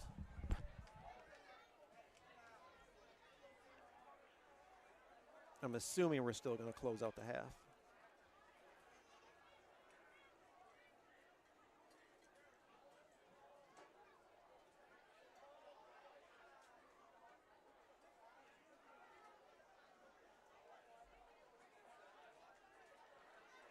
Yeah, personal foul against the Chiefs. Elk Rapids just going to take it into the locker room. And that's going to end the first half. The score is Elk Rapids 23 and Cheboygan Chiefs 0. We're going to take a quick break, come back for the Twin Bay Docks halftime show. You are watching Next Level Broadcasting simulcast on nextlevelbroadcasting.net and elkrapidsfootball.com. Twin Bay Docks' exclusive diamond pattern is stylish to complement your waterfront property. It's quality built to last a lifetime. Engineered to be stronger, our non-skid surface stays cool to the touch, and we offer a full line of dock accessories, including kayak and supboard racks. To see all we have to offer, visit our website to find a dealer near you. Twin Bay Docks, simply exceptional quality. I'm Ryan Beningo, but you might know me for my business, Professional Seamless Gutters, where we specialize in, you guessed it, everything gutters. New installation, replacements, cleaning, leaf guards, rain chains, and much more. But unlike many service providers, when you call Professional Seamless Gutters, you get me, Orion, not some bum intern or call center recording. So when you're contemplating any services regarding the gutters on your home or pole barn, think Professional Seamless Gutters. At American Liner Systems, they have three main goals in mind. They want to do the best possible job for their customers, ensure farm and industrial safety, and protect the environment all at the same time. No matter how big or small your job site or farm is, they have many eco-safe solutions like machinery catch basins, fuel and chemical storage, manure lagoons, fertilizer containment solutions, equipment maintenance pads, and so much more. To keep our fresh water clean and our forests green, visit AmericanLinerSystems.com or call 231-258-4200 for a free quote so you can protect tomorrow's environment today.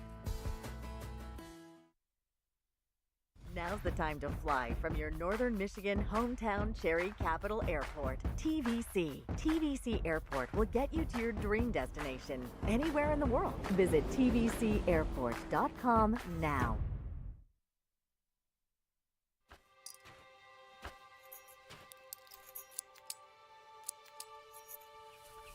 Collar Clinic, providing peace of mind and local customer service with the latest GPS collars, bark collars, e-collars, beeper collars, accessories, and replacement parts, protecting your dog's safety and giving you the confidence that you'll be hunting with your dog, not for them.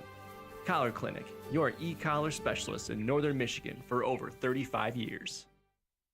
Small business owner, you learn to wear a lot of hats. The custodian hat, the IT hat, and well, you should have called a professional hat. Auto Owners takes care of your business insurance, so you can take care of everything else. That's simple human sense. Ask Bingham Insurance Services in Charlevoix if auto owners make sense for you. Twin Bay Dock's exclusive diamond pattern is stylish to complement your waterfront property. It's quality built to last a lifetime. Engineered to be stronger, our non-skid surface stays cool to the touch, and we offer a full line of dock accessories, including kayak and supboard racks. To see all we have to offer, visit our website to find a dealer near you. Twin Bay Docks, simply exceptional quality. At American Liner Systems, they have three main goals in mind. They want to do the best possible job for their customers, ensure farm and industrial safety, and protect the environment all at the same time. No matter how big or small your job site or farm is, they have many eco-safe solutions like machinery catch basins, fuel and chemical storage, manure lagoons, fertilizer containment solutions, equipment maintenance pads, and so much more. To keep our fresh water clean and our forests green, visit AmericanLinerSystems.com or call 231-258-4200 for a free quote so you can protect tomorrow's environment today. Now's the time to fly from your Northern Michigan hometown Cherry Capital Airport. TVC. TVC Airport will get you to your dream destination anywhere in the world. Visit tvcairport.com now. I'm Ryan Beningo, but you might know me for my business, Professional Seamless Gutters, where we specialize in, you guessed it, everything gutters. New installation, replacements, cleaning, leaf guards, rain chains, and much more. But unlike many service providers, when you call Professional Seamless Gutters, you get me, Orion, not some bum intern or call center recording. So when you're contemplating any services regarding the gutters on your home or pole barn, think Professional Seamless Gutters. Small business owner, you learn to wear a lot of hats. The custodian hat, the IT hat, and well, you should have called a professional hat. Auto Owners takes care of your business insurance, so you can take care of everything else. That's simple human sense. Ask Bingham Insurance Services in Charlevoix if auto owners make sense for you. Now's the time to fly from your Northern Michigan hometown Cherry Capital Airport. TVC. TVC Airport will get you to your dream destination anywhere in the world. Visit tvcairport.com now.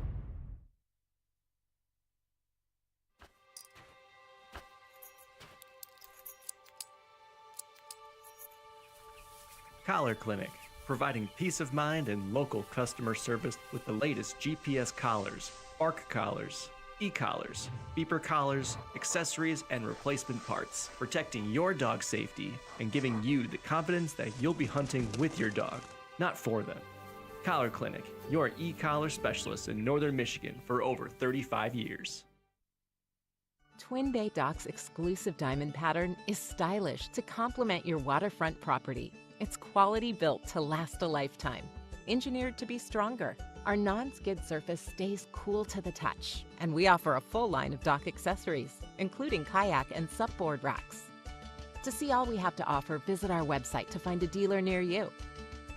Twin Bay Docks, simply exceptional quality.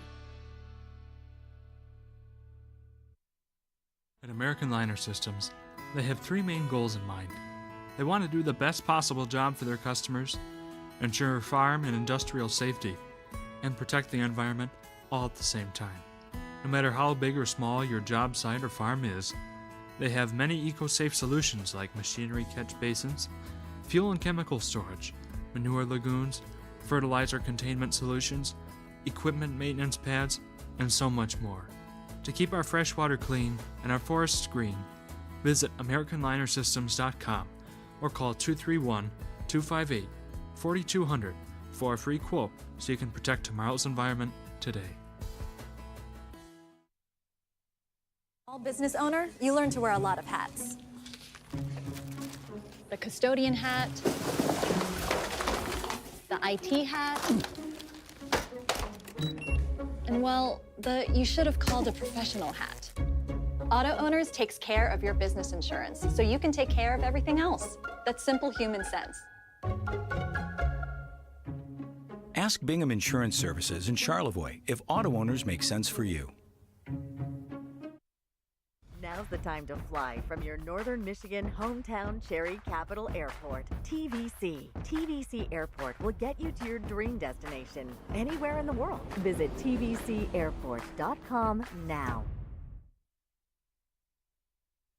I'm Ryan Beningo, but you might know me for my business, Professional Seamless Gutters, where we specialize in, you guessed it, everything gutters. New installation, replacements, cleaning, leaf guards, rain chains, and much more. But unlike many service providers, when you call Professional Seamless Gutters, you get me, Orion, not some bum intern or call center recording. So when you're contemplating any services regarding the gutters on your home or pole barn, think Professional Seamless Gutters.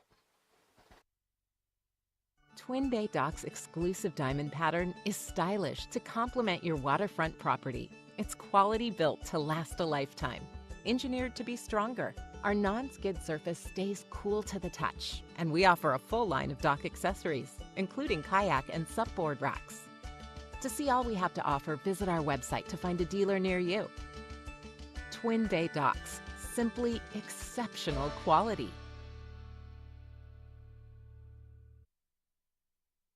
Now's the time to fly from your Northern Michigan hometown Cherry Capital Airport, TVC. TVC Airport will get you to your dream destination anywhere in the world. Visit tvcairport.com now.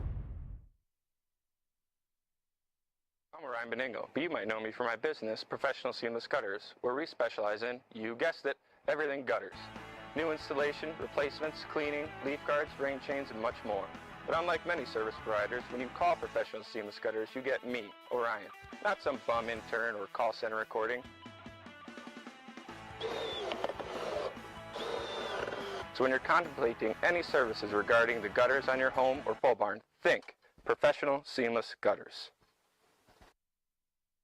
At American Liner Systems, they have three main goals in mind. They want to do the best possible job for their customers, ensure farm and industrial safety, and protect the environment all at the same time. No matter how big or small your job site or farm is, they have many eco-safe solutions like machinery catch basins, fuel and chemical storage, manure lagoons, fertilizer containment solutions, equipment maintenance pads, and so much more.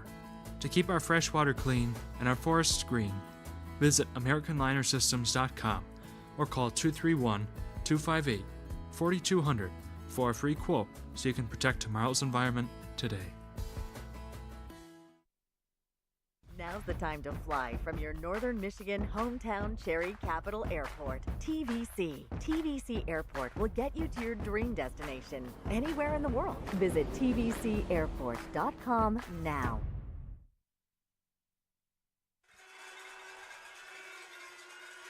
And welcome back to the Mike Grisdale press box here at Cheboygan High School. Eric Huffman and Austin Mung here.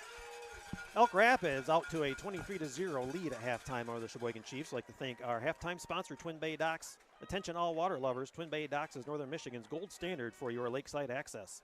Trusted by customers and distributors alike. Featuring a superior patented vinyl design, Twin Bay Docks makes living life out of the water easy. Visit twinbaydocksproduction.com to find out more. And Austin, kind of a tale of quarters, I guess. You know, the first quarter kind of a struggle kind of on both sides of the ball. Maybe Elk Rapids might have had a little bit of more momentum, but we weren't really sure. Most of the first quarter is kind of played in the middle of the field. And the second quarter, it was kind of taken over, I want to say, mostly by Braden Flutie of the Elks. Yeah, 100%.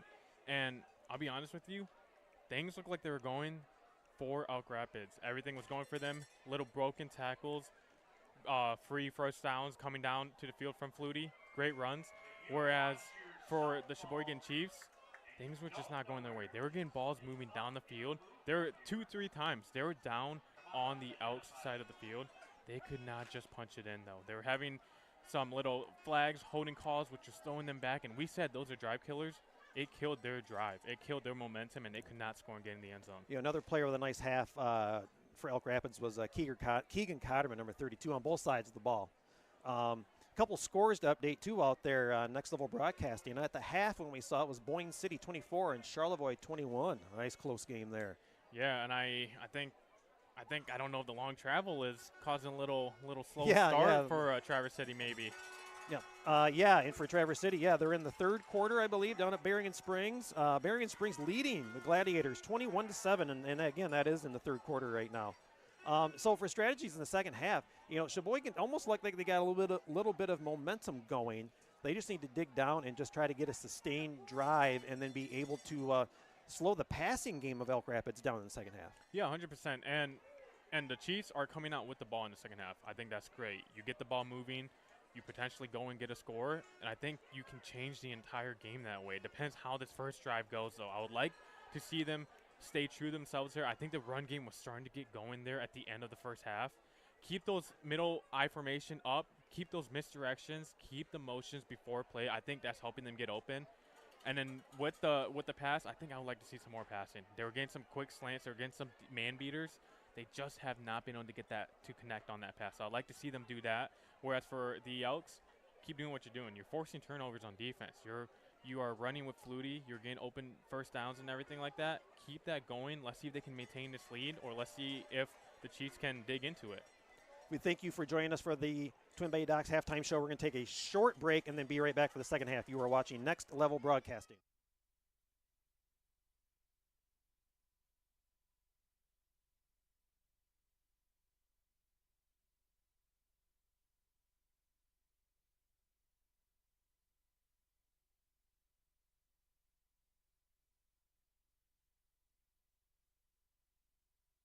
Twin Bay Docks' exclusive diamond pattern is stylish to complement your waterfront property. It's quality built to last a lifetime.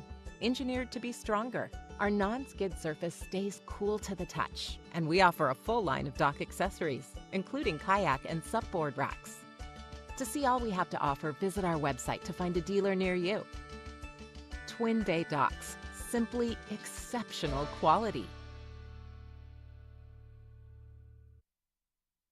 Now's the time to fly from your Northern Michigan hometown Cherry. Well, getting ready to start the third quarter. Eric Huffman and Austin Mung joining you from the Mike Grisdale press box. Nice ceremony before the game started tonight, honoring Mike Grisdale and his 40-plus years of radio and broadcasting and sports and helping out with Cheboygan and just sports in general. I've listened to Mike and known Mike for several years, so great to have this press box named after him. Yep, congrats, Mike. It has a great ring to it. I think it fits great. The community for sure loves it. We've seen them cheering for it. They're active tonight. A lot of energy. Let's see if we can get some more energy here in the stadium in the second half. And this place had people in it an hour before kickoff? Yeah, I think so. Chiefs going to let the ball go out of the end zone where they'll take over 1st and 10.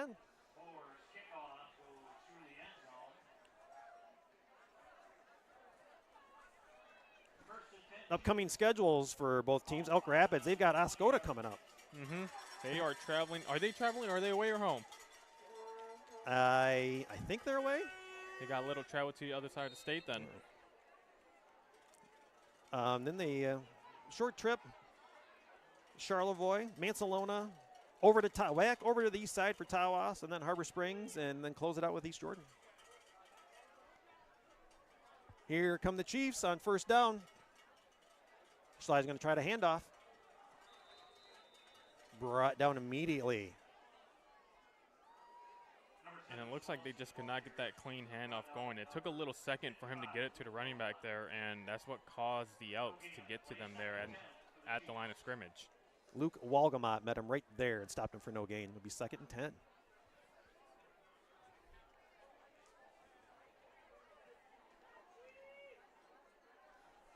just getting started in the third quarter.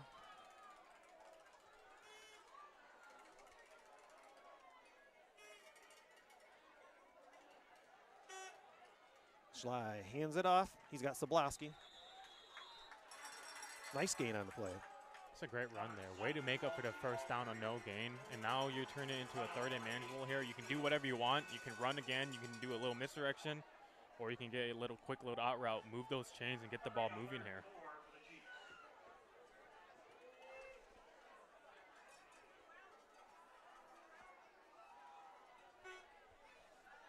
And you got to wonder, too, how long before they, being down 23-0, if they just, will they make it 4-down territory no matter where they're at? Not quite, I don't think. Let's see how this first set of chains go.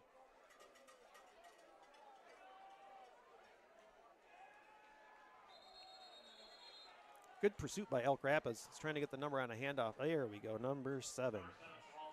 And I think Soblowski that's the thing on the right handoff there. again. You get no gain at all. You got no push from the line at all on that third down. I think you might punt it here back to the Elks. And let's see, we are seeing personnel change, so. Elk Rapids going to send Cody Freeze deep.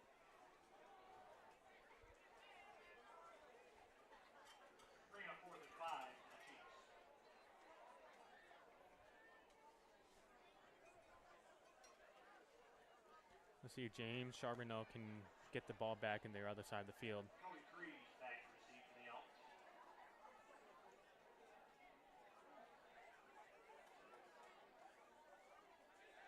Oh. And they're going to try to go for it on 4th down. They have the pitch out to Schley, and it goes nowhere. They're actually going to lose a bunch on that play. Not quite sure what they were thinking. Again, I just brought up how long before you start going for it on 4th down, but not quite the play I probably would have drawn up. And again, I've talked about too much development behind the line of scrimmage. And again, you're almost setting it up like you're going to punt, and so you're even further behind the line of scrimmage than you normally are. Yeah, instead of being the actual 3 yards there, now you're running the actual set of downs. You're running for the full 10 yards to try to get that first down. If you're going to go for it there, I think you should have gone another misdirection or out route, but that was just not it right there. And what you don't want is what you've got. You've got Flutie on the 20 with a set of downs and the lead. And we've seen Flutie been really dangerous so far in this game, in the air and on the ground here. So anything can hurt them. They have to watch everything. They have to watch the option. They have to watch the rollout. This is very, very tough for the Chiefs here on their side of the field. And Mason Cannon only got one on that play, so it'll be 2nd and 9.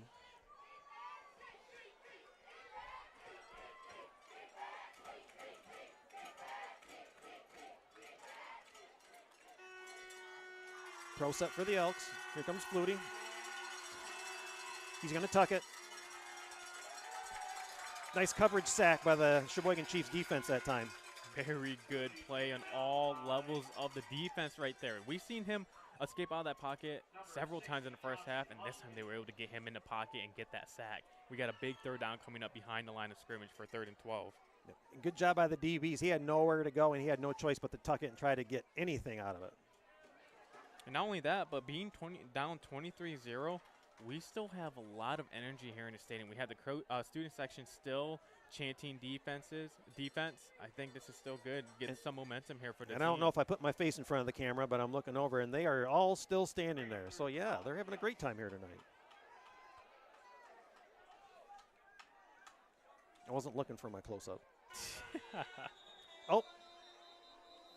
Flag on the play. Another delay of game. And again, maybe you've got to work on some type of communication, whether it's from the sidelines or whatnot. But again, there's no clock here to show the play clock. And I haven't seen, like, again, before where the officials used to bump their hands up when you were getting close to a delay. Yeah, that really hurts. And here's one thing about the Elks. Flutie does run to the sideline every time to get a play call from the coach. And I think that's where it's taking a little too long, and they're having those delay of games. And we've seen this now for the 3rd time this game.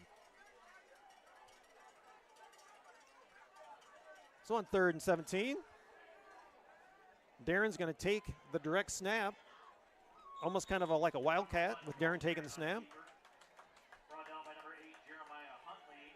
Now, we did see Flutie come out that play, and we saw Joel Darren come in. And he's coming right back in. Yep, and they're going for it here on 4th down. And it's not no easy 4th down play right here. It's going to be a 4th and 15. This is a long play they have to execute.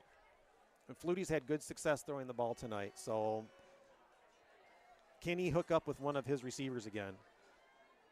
And it looks like you're going to go trips to the left. They like this play. They like him rolling out here. But you've got Cotterman out here on the right. See if he gets one-on-one if they don't try it. Nope, they're going to try the trips. They got underneath to Max Ward, and he's not going to make it. They got to stop there. That's a very good stop by the Chiefs right there. Nice job by Cheboygan. I thought they had Cotterman over here. They had him one-on-one. I didn't know if maybe they would have tried that, just trying to loft it and see what could happen. But nice job by Cheboygan. They're going to take over. Way to wrap up. Way to get that gang tackle. Get that ball back. Let's get going. That's to stop your defense needs. They got a sack. They prevented Flutie from getting on the ground, getting yards on the ground here. I think that's a really good stop, really good momentum there for the defense. Now let's see that translate into the offense there.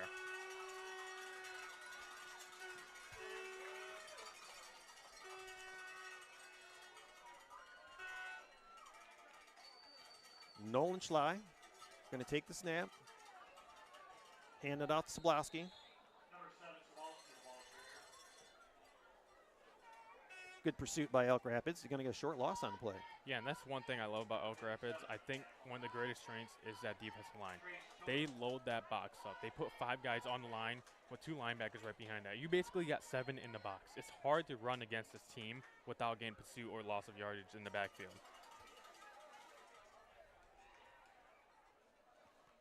6:15 to go in the 3rd quarter.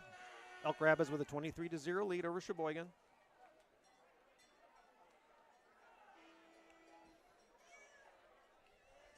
Schley under center.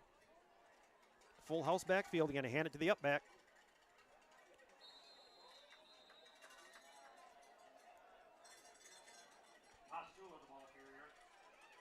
A decent gain that play. Maybe a gain of 4. Now, maybe 5 on that. That'll be 3rd and minimal. What or we've seen medium. so far is run from the Chiefs coming out of the half. We have not seen a single pass, even though at the end of the first half they were moving down the field with passes. I'd like to get more comfortable with the pass there, get the quarterback going, get him warmed up in the second half there. The hard part is, though, on the other side of the ball, you've got 32 Cotterman. Like I said, your D-backs and safeties have really done a good job of getting hands on balls, trying to knock them down, too. And I believe we've had an interception tonight. Benson's going to have the run. Oh, he's got one to beat. Can he get by him? Oh, and a touchdown saving tackle by Keegan Keel. Or else Benson was in for 6. Benson was gone. He broke a couple plays. He lowered his head, he lowered his shoulder, and got through for the first down. What a touchdown-saving play there. And listen to you got the crowd riled up after a nice play like that. The student section going wild. And again, anything can happen. Still, we got a whole quarter plus 5 minutes to go. And that's a big thing. You get those first set of downs on your series here, that can change the entire series, the entire drive. You've got Luke Hoskins one-on-one over here.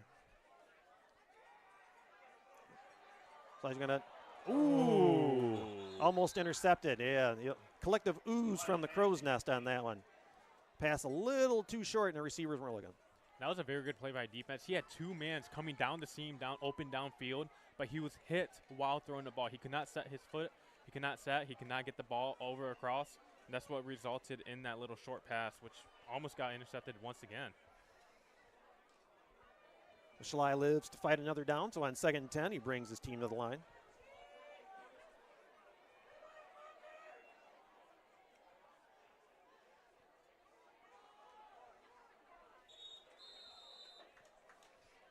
Benson on the carry. We'll give him 4, 2nd and 6.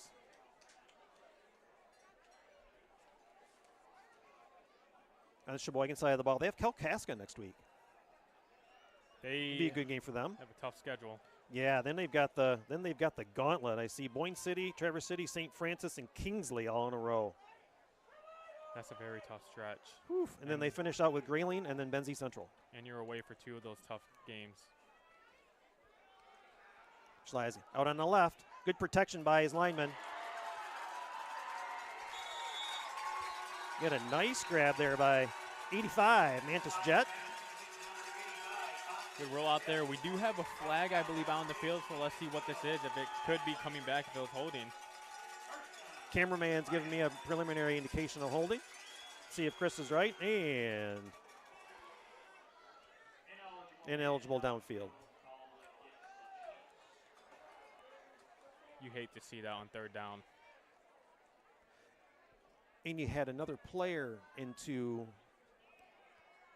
the fray, you know, catching the ball, another person into the offense, another person for the defense to think about. Even though they're marched back, that opens up their versatility a little bit, makes Elk Rapids think a little more. Yep, so you go from first down now to a 3rd and 11. I see them running the ball here to pick up more yards. You know, wing tee. Sobolowski's got about 3 yards on that one. Number 7, Sobolowski, the ball carrier, brought down by number 8, Keegan Keel. That'll bring up 4th down for the Chiefs. Yep, and I think they did that on purpose to get a couple more yards to make it shorter for 4th down here.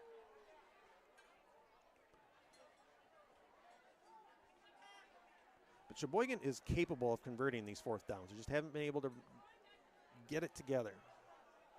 No, they have not had trouble moving the ball down the field. They've moved it down with run, with the pass, by either that, but they just can't execute. Cheboygan's going to take a timeout, so we will take a quick timeout ourselves and be right back. You are watching Next Level Broadcasting, simulcast on nextlevelbroadcasting.net and elkrapidsfootball.com. Now's the time to fly from your Northern Michigan hometown Cherry Capital Airport, TVC. TVC Airport will get you to your dream destination anywhere in the world. Visit tvcairport.com now.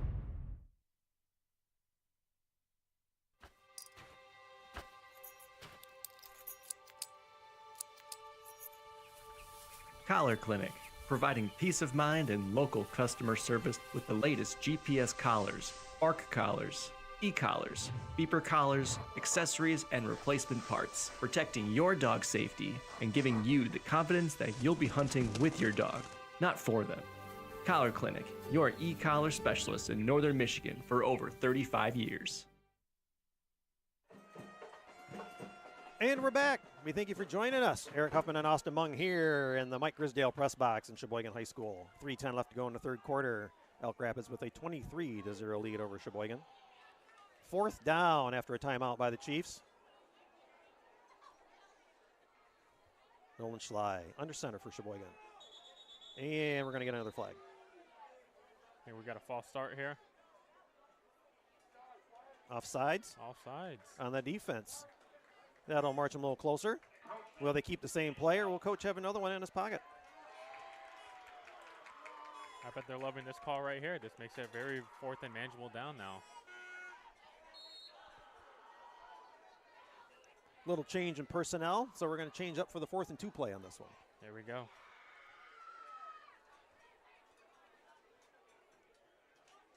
That's still great weather out tonight. It's beautiful. My watch says it's currently 68 degrees here. And another flag. Back-to-back flags. I did all my laundry earlier today. We shouldn't have this much hanging around. It might be. Offsides on the defense. And that's a free 1st down Yeah, given we'll to the give Chiefs. Cheboygan a 1st down. Nothing like helping the other team out.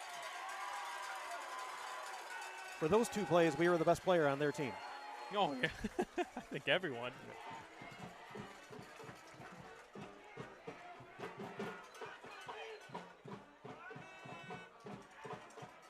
Well, maybe that was a good timeout after all. After the walk-off on the penalty and the 1st down, Cheboygan will take it from Elk Rapids just inside the 41.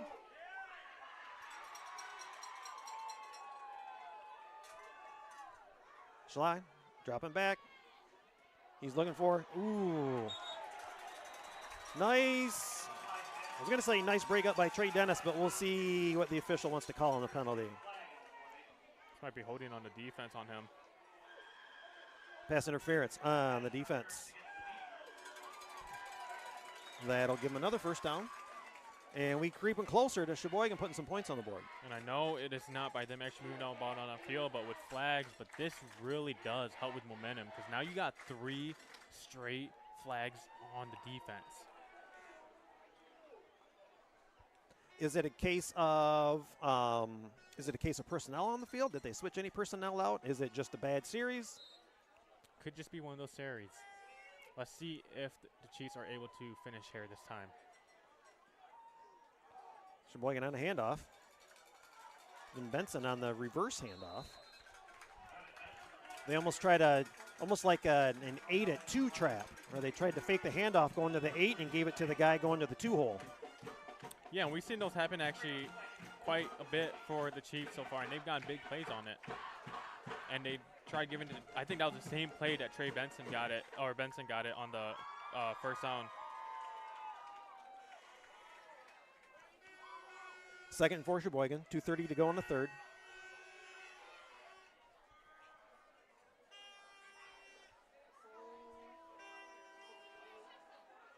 Pitch to Goga. He breaks through a tackle. He's close to the first down. I think he might may have it. First down, Sheboygan. 1st and 10, about the 15-yard line. That was a very good play right there. He cut up infield, following his blockers, and he was able to get low and get that first down. And that was not an easy first down. He had to go through 2 tackles for that one. And that's a long run. You've got, you're about 2 minutes to go in the third, and you've got, the quarterback. I feel sorry for him because he's got to run from this sideline to the other hash mark to get his play in. It's a far run. Schley going to try Benson again. He's going to get up the middle for about 5. And we are seeing these misdirections that they ran in the first half here, and it's working for them. They are doing all these motions pre-snap and misdirections, and it's not allowing the 2 interior defensive linemen to push up the field.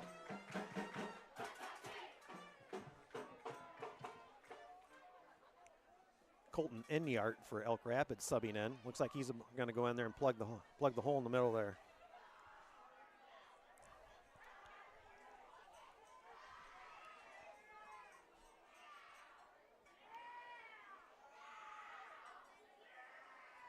Schley out of the snap. Oh! Touchdown, Cheboygan Chiefs. Sean Postula right up the middle. He got the handoff, bounced off of 1, and he just barreled through, and there was nothing that was going to stop him from scoring 6. We are seeing something change right here. We got a lot of broken tackles of the other team, of the Elks on the first half. We're seeing broken tackles here, and it resulted in a little score. 59 seconds left to go in the third, and it's gotten a little louder here by the Mike Grisdale press box. Sheboygan has cut it to a 23-6 lead for the Elks.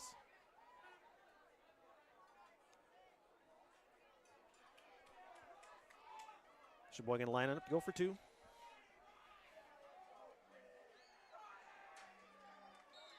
And the conversion is good. So with 59 seconds left to go in the third quarter, it is the Elk Rapids Elks 23 and the Sheboygan Chiefs 6. I'd like to take a minute and talk about Mid-Lake Builders. Football is a game predicated on facing adversity in order to accomplish one goal. In many ways, so is constructing your perfect dream home. And Mid-Lake Builders is here to help you and your family accomplish just that. Whether you are starting a new build or renovating a current one, Mid-Lake Builders has the experience, expertise, and most importantly, the staffing to get your project done on time. That's Mid-Lake Builders, proud to be the official sponsor of the Hardest Working Player of the Game Award this season. And if I had to pick one right now, Austin, I would probably be going for Mr. Flutie for Elk Rapids. Yes, sir. I 100% agree with you there. He has not only been a threat on the ground, but he's also been a threat in the air. And he's been doing it on all levels of the offense so far. He's been helping the offense of Elk Rapids, who only scored 7 points in the first week and 6 last week. Right now scored 23 points. And also, plus he plays on the defense. Yep. So obviously a lot of time to go still, but he's probably in the lead in the clubhouse with the lead right now. Yes, sir. And let's not forget, he has to run to the sideline after every play. That's a long run.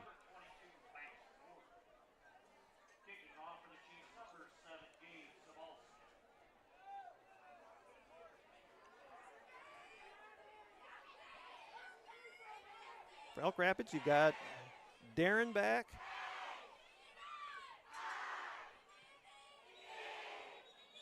Oh, and another flag. Boy, we've got laundry issues this evening all of a sudden. Flutie was the other guy back on the kickoff. I think we might get a re-kick here.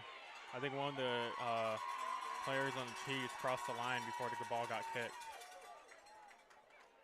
Speaking of kickoffs, what do you think of the new dynamic kickoff of the NFL?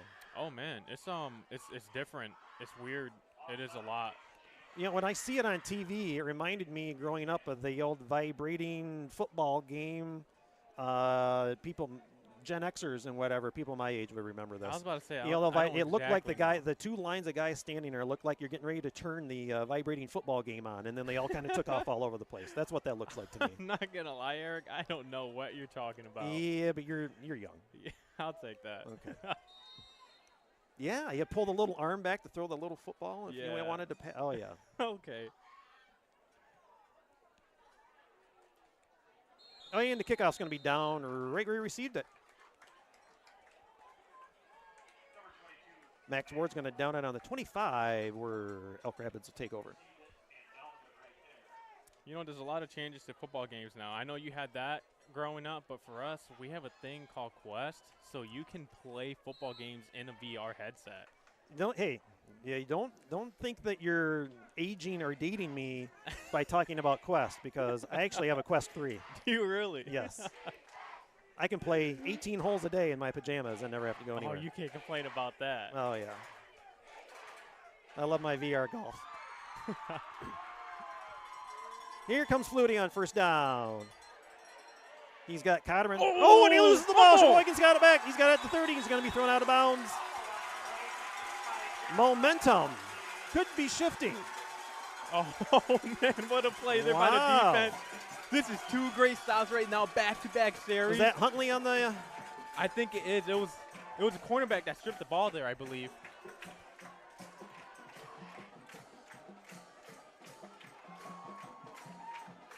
Ball on the 30, 49 seconds to go in the third still.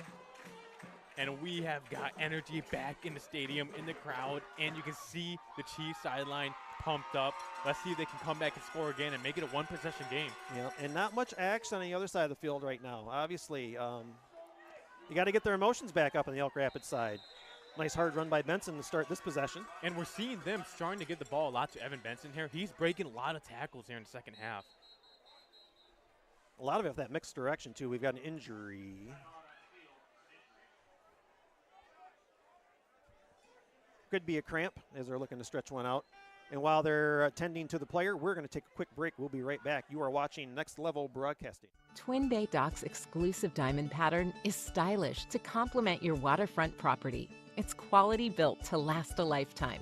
Engineered to be stronger, our non-skid surface stays cool to the touch, and we offer a full line of dock accessories, including kayak and supboard racks.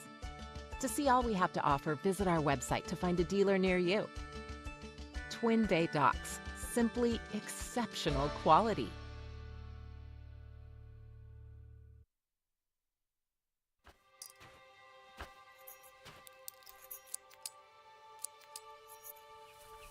Collar Clinic, providing peace of mind and local customer service with the latest GPS collars, bark collars, e-collars, beeper collars, accessories, and replacement parts, protecting your dog's safety and giving you the confidence that you'll be hunting with your dog, not for them.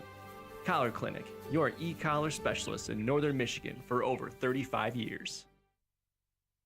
I'm Ryan Beningo, but you might know me for my business. We're back. Welcome back to Cheboygan High School. After injury timeout, Colin Shockley was the man down, but he got it, was able to hobble off. Looks like we'll be okay. Quick score update for you. Boyne City 31, Charlevoix 21 in the third quarter. What a game there. The battle for Lake Charlevoix. Don't forget about East Jordan, though. Schley's going to roll out left. Ooh, right close to the sideline. They're going to give it to him. Yep, oh, he's nice there. reception by Huntley. You know what we call that, Eric? He got his tipsies down there. Yes, sir. That's toe drag swag right there. That's what we call that. You kids, I tell you. What a great catch there.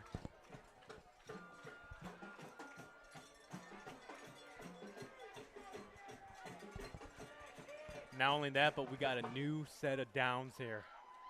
And out of bounds. And still time on the clock for the third quarter.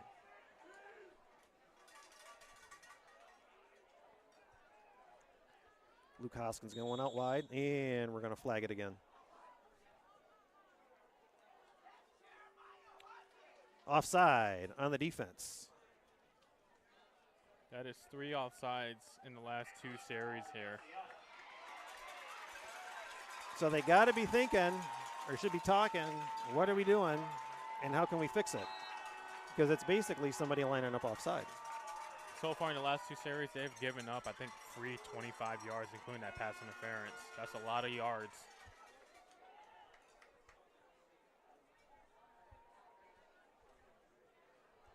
Schley going up the middle, giving it to Postula again. Touchdown, Cheboygan Chiefs. Oh my gosh! Almost the same, yeah. Almost the same play they scored on the last time. Yep, it looked exactly like the same play. Get a little handoff misdirection to the other side and fool the Elks defense. Way to get in there. Let's see them go for 2. Make this a 1-possession game.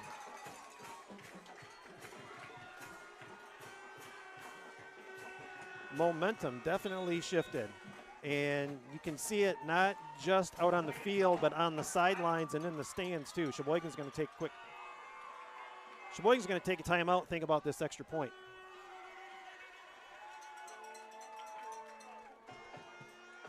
So while they take a quick timeout, around the world of college football, still going on in the state of Michigan, like to support our teams when possible. We talk about Michigan, Michigan State. Western at 0-2 is going to face Bethune-Cookman. I don't know. Chance to get their first win. Who's Bethune? Exactly. And moving on. Go Chips. They're 1-1. Let's playing go. Illinois. Fighting Fire up Illini. Chips, baby. Let's go. Fighting Illini. The MAC against the Big Ten. And then to round out state of Michigan, Eastern at 1-1 faces Jacksonville State. Got some good games this week. I think the Michigan game's on BTN, if I'm not mistaken. I think so. And you know what? What's great about all this? Football is back in full swing.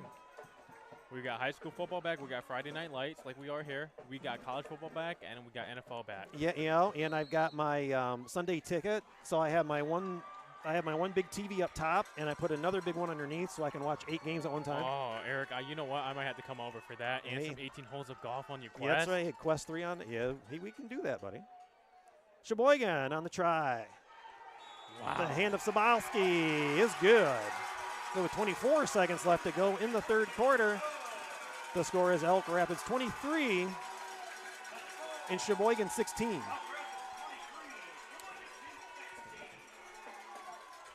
That might have been the biggest gap we have seen all night. He was not even touched. He walked right into the end zone there for that 2-point conversion. Again, Eric Huffman and Austin Mung here. Thank you for joining us on Next Level Broadcasting. We'd also like to thank our sponsors for helping us out tonight. Bingham Insurance, Pro Seamless Gutters, Collar Clinic, Twin Bay Docks, American Liner, Traverse City Airport. Thank you all for helping out Next Level Broadcasting. Thank you all again for joining us.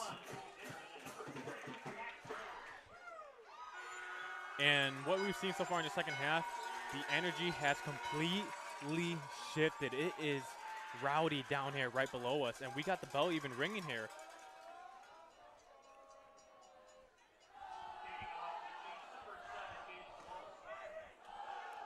Gabe Sobalski going to kick it off for Cheboygan.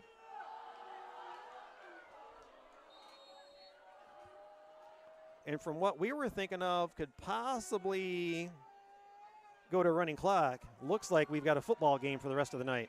Yes, sir. Max Ward on the return. Ooh, and he fumbles it. 2 Elks jump on it. They'll keep possession, but almost a disaster. Now, if I'm the Elks, you got to get some kind of momentum again. You got to start running the ball and get some set of first downs here. You can't go with 3 and out. Otherwise, all the momentum is with the Chiefs here. And you would think Sheboygan's defense has got to be fired up right now. Yeah, they are fired up. And I think the way you can stop this is Flutie. Flutie will help you with that. He's helped all first half. You got to get him going again in the second half, whether that is in the air or on the ground. Let's run some actual plays for Flutie. And he's been so good with all parts of his game tonight that you really can't be too overly aggressive on the defense, or he'll hurt you. On the handoff, Mason Cannon on the handoff. We'll give him a couple. And it looks like that's going to do it for the third quarter. So after 3 quarters of play, we've got a game on our hands. The score is Elk Rapids Elks 23, Cheboygan Chiefs 16. We'll be back after these messages. You are watching Next Level Broadcasting, simulcast on nextlevelbroadcasting.net and elkrapidsfootball.com. All business owner, you learn to wear a lot of hats. The custodian hat, the IT hat, and well, the you should have called a professional hat. Auto Owners takes care of your business insurance, so you can take care of everything else. That's simple human sense. Ask Bingham Insurance Services in Charlevoix if auto owners make sense for you. Now's the time to fly from your Northern Michigan hometown Cherry Capital Airport. TVC. TVC Airport will get you to your dream destination anywhere in the world. Visit tvcairport.com now. And welcome back to the Mike Grisdale press box here at Cheboygan High School, getting ready to start the fourth quarter. Cheboygan having a nice close out to the third quarter. They've closed it to a 23-16 lead for Elk Rapids. Cheboygan gaining all the momentum going into the fourth quarter. And Austin, you got to think, with Flutie at quarterback, Elk Rapids has to turn around, have a nice, and we're going to have a flag again. And I think that's one thing about that. Offsides on the defense. And this is a different defensive unit getting an offside call. Yeah, so offsides, left and right, left and right. I think these flags might be killing the momentum, the consistency of Elk Rapids, because they can't get going here. Plays being stopped. I think that what might be hurting them as well. They need something going for them, and with the stoppage, that could be the difference. Flutie's taking the snap on 2nd and 4. He's got Cannon. He's going to have a first down and more. He's down at about the 48-yard line, brought down by Joel Darren. Or not Joel Darren, my bad. Phoenix Gomez. And I think Flutie is down for the Elks.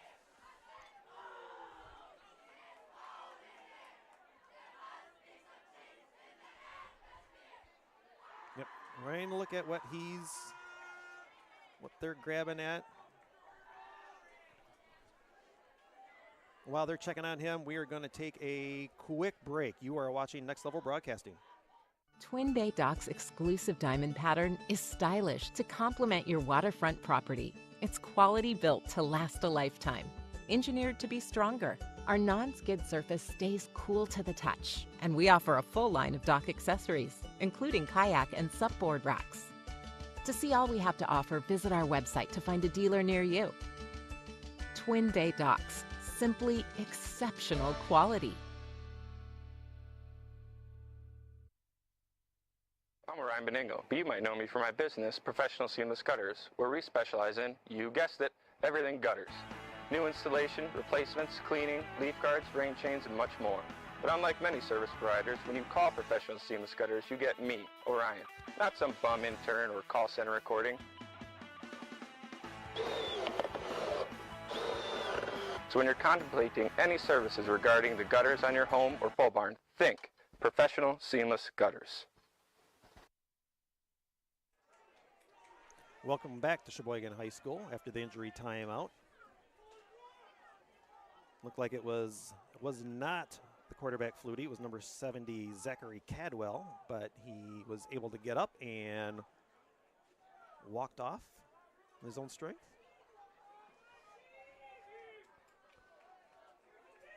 First and 10 Elks at the 48. Braden Flutie at quarterback.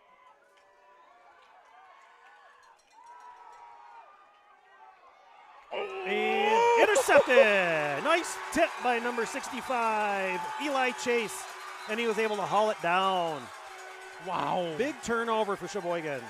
What a play there by Chase. Oh, no, they're going to. Oh.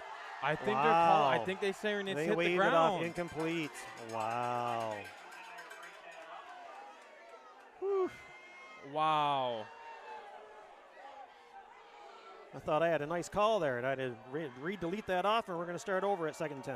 Oh, and you know Chase is disappointed about that one. I think he thinks he knows he got it. Yep. Talking to the ref there.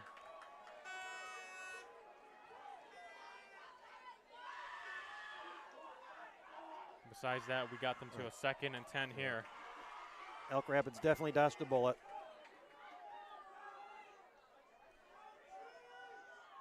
And Keegan Cotterman to the left. He was looking at him. He gets it to him. He's at the 48. Met by a couple of Chiefs and then brought down right away. Give him a gain of about 4, maybe 5. And I like that play. I think the Elks, they were not scared of what just happened last play, the almost interception, and they come back right to the pass to Cotterman to the outside. Sabalski in on that tackle. And this is what we talked about. They're trying to get Flutie going again, either whether that's on the ground or that's in the air, and right now that's in the air. Well, it doesn't seem like anything has hurt his mentality at all. He still seems ready to try whatever to try to win tonight. Mm-hmm.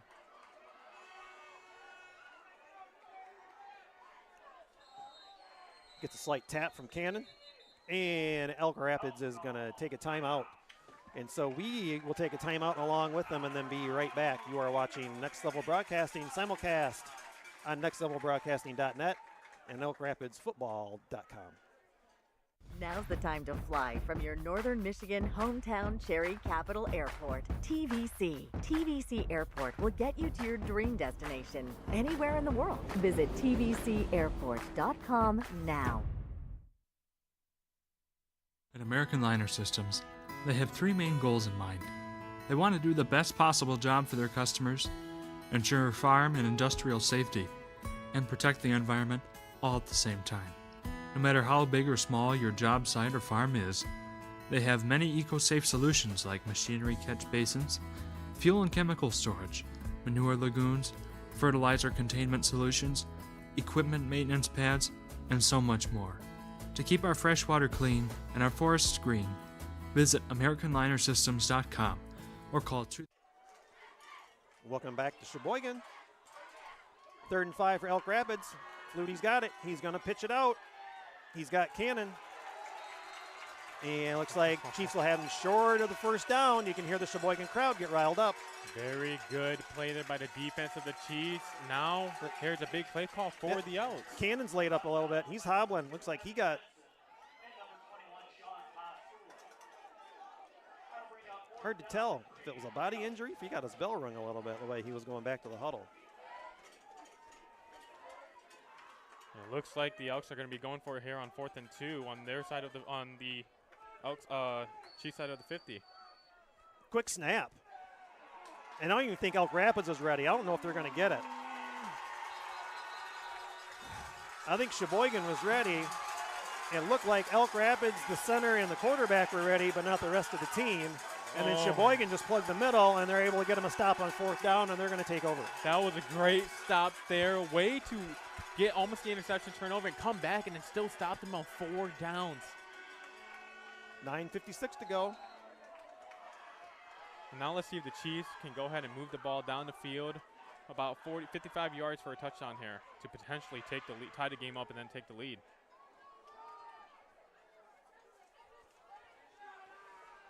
I hope you join us for the Mid-Lake Builders post-game show where we bring up the hardest working player of the game. A tale of 2 halves here, though. We've talked about this and this happening. Yeah.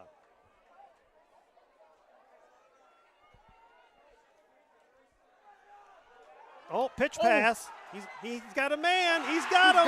He's down. Obviously rules in high school when he's down, he's down. But that was Luke Hoskins to Jeremiah Huntley. Huntley again with another reception. Oh, Eric, I think I saw the pitch was much further behind them than we thought. And then they looked like a fake pass, and we saw the running back come up and start passing. That was a great play there. Way to start the drive. Nice composure by Cheboygan to get that play rough. That ball was a little almost too late. We saw the cornerback almost jump that for a deflection. Schley's going to go under center. He's got Postula behind him. They're going to give it to Sabalski instead. and they'll give them about 5. Again, Cheboygan just plugging away.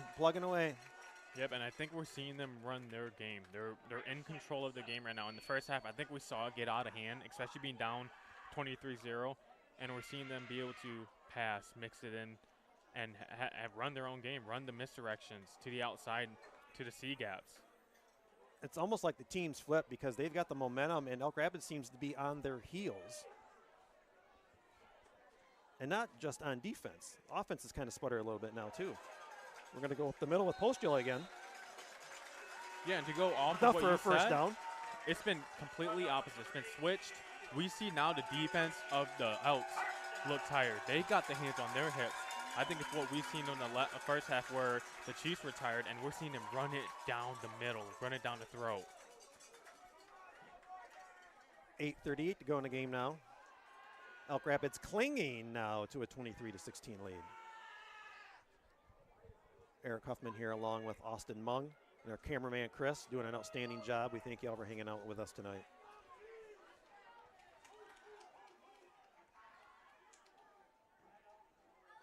Schley handing off. Postula going to go up the middle again. And Eric, that's the same play they've been running for the past 2 plays. They're running it outside to that B gap, and it's been open every single time. Well, and even on their scoring plays, they haven't been able to stop Postula going up the middle. And one thing to note is the Chiefs sideline has a lot more players than the Elks sideline. They're rotating between a difference of 10 to 15 players. Yeah, is it a case of stamina as we're getting closer to the end of the game? Yeah.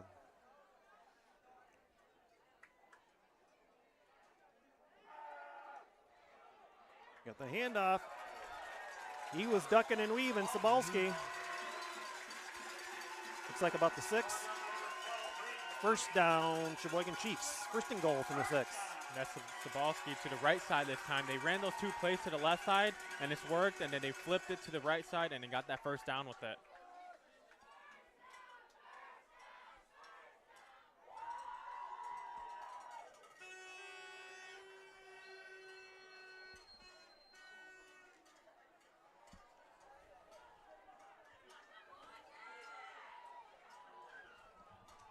$7:35 to go now. Schley handing off. They're going to try Postula. He's inside the 5.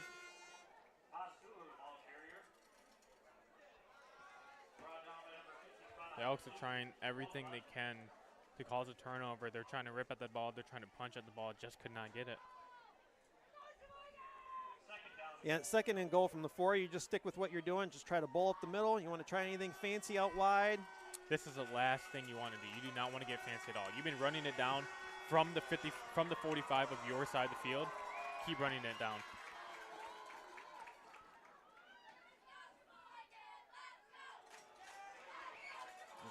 On the left side, Sobalski. He's in for the score. Touchdown, Cheboygan Chiefs.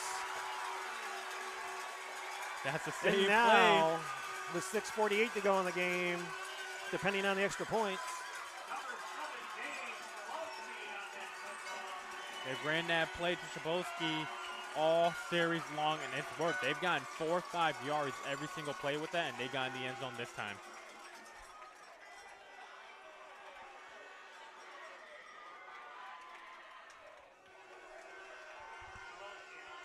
Going for the extra point.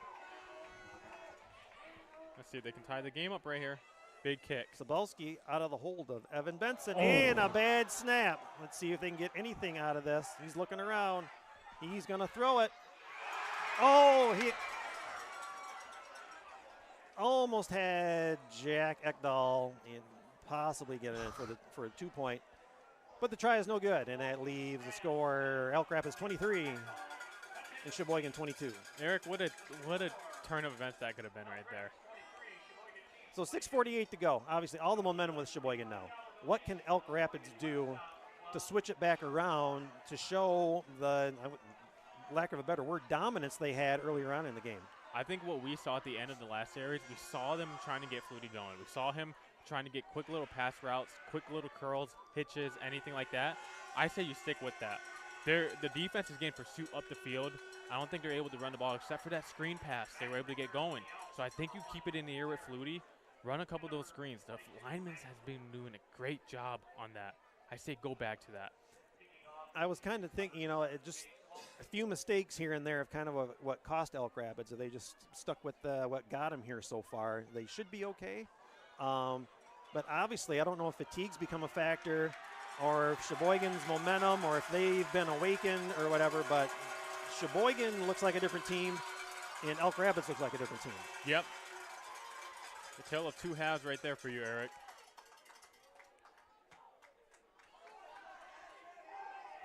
Max Ward's going to take it back for Elk Rapids. Ooh, he's rung up high. That was close. That was really close, That was Eric. close. It looked like he got him right on the upper part of the chest, and then his arm kind of came up as he was coming down. That could have gone either way. That could have been a horse collar. That could have been anything like that. That was, I know the Elks were calling for it. I could see, because it was pretty much right in front of us, you could see probably the right call with the official standing right there. But if he's out of position, you almost could have gone either way.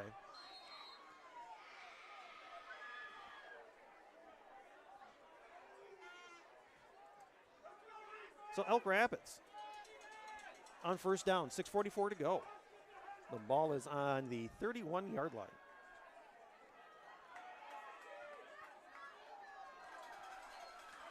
Flutie going to start out in the spread. Got Cannon behind him. Going to give it to Ward. Yeah, it's definitely going to be a hold over there. Darren held him too long. And that will be coming back. And this is not what you want to start your drive. This is a drive killer right here. Now you got to make up those yards. Yep, as soon as that defender makes that turn, no matter what, you got to let him go. Yep, and we've seen this happen a lot. This happens a lot on jet sweeps, on outside plays. When they get to the outside, they're going to turn. That's really hard. You get a lot of holding calls on those plays. They always say you can call holding on almost every play. It's all about your technique of making sure that you don't get it called. Yes, sir.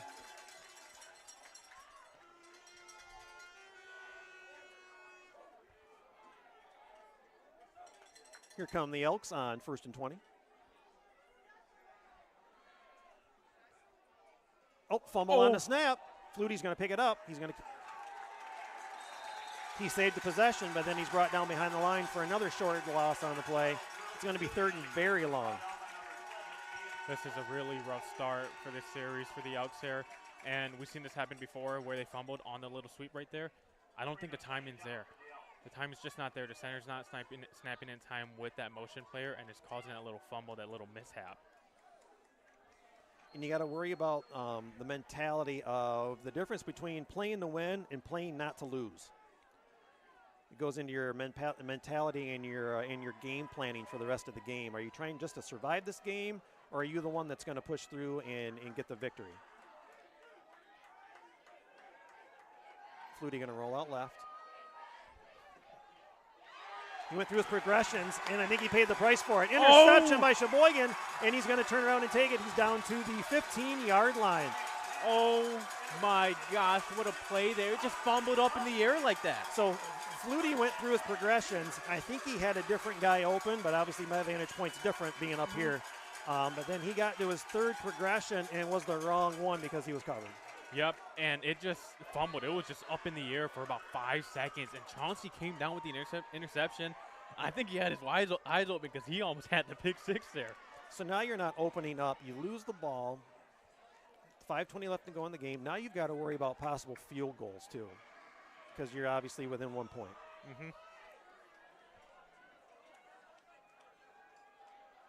Schla hands it off. Big gain on that play. He's inside the 10. Nice run by Evan Benson. And this is the play that's been killing the Elks all second half. That counter trap. Yep. It doesn't even matter what side they run on, to the left side, to the right side. They are getting about 5 yards on average for that carry.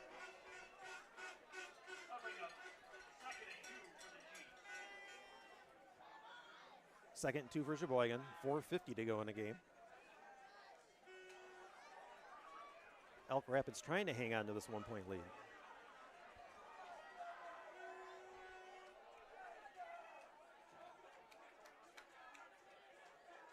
Schla So he's going to throw it. Incomplete out of the end zone.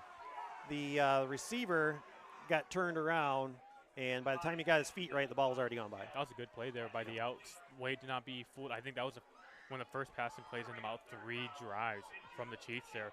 So Wade did not get fooled there for an wide open touchdown. So on 3rd and 2, definitely 4 down territory. You only need 2 yards.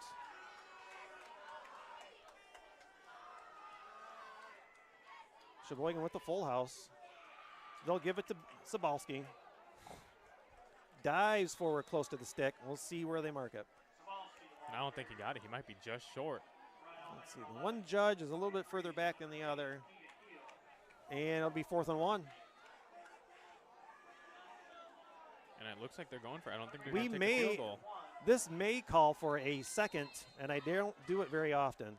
We may have a second Yoda moment of the night. Ah, 2? Yes. Normally don't have it, but Cheboygan needs to do or do not right now. There is no try. Eric, I never heard of that 2 times in the game. Yeah, I know. It happens once in a while. Wow. So we're going to have a quick timeout here. And so while we have a timeout, we're going to take a quick break, and we'll be right back to see what Cheboygan can do. You are watching Next Level Broadcasting. Now's the time to fly from your Northern Michigan hometown Cherry Capital Airport, TVC. TVC Airport will get you to your dream destination anywhere in the world. Visit tvcairport.com now. Welcome back to Cheboygan High School and the Mike Grisdale press box. The timeout was for a measurement, and it gives the Cheboygan Chiefs a 1st and goal from the 7-yard line. Clock continues to run. 4 minutes left to go in the game. Elk Rapids with a 23-22 lead. Eric Huffman and Austin Mung up here in the crow's nest along with our cameraman Chris. Sly's going to hand it off. He's got Postal up the middle. He's close, maybe down to the 1.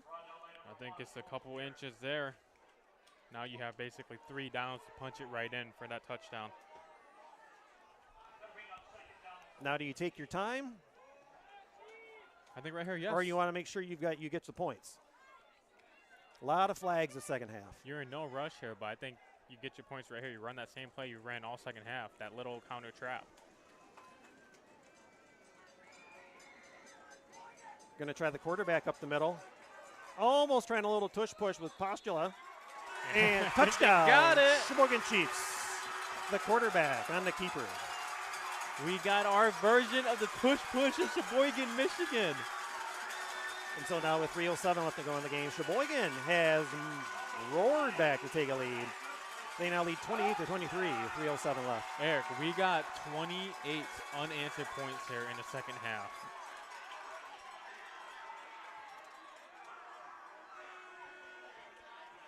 And if they get the 2-point conversion here, it will make it a 7-point game.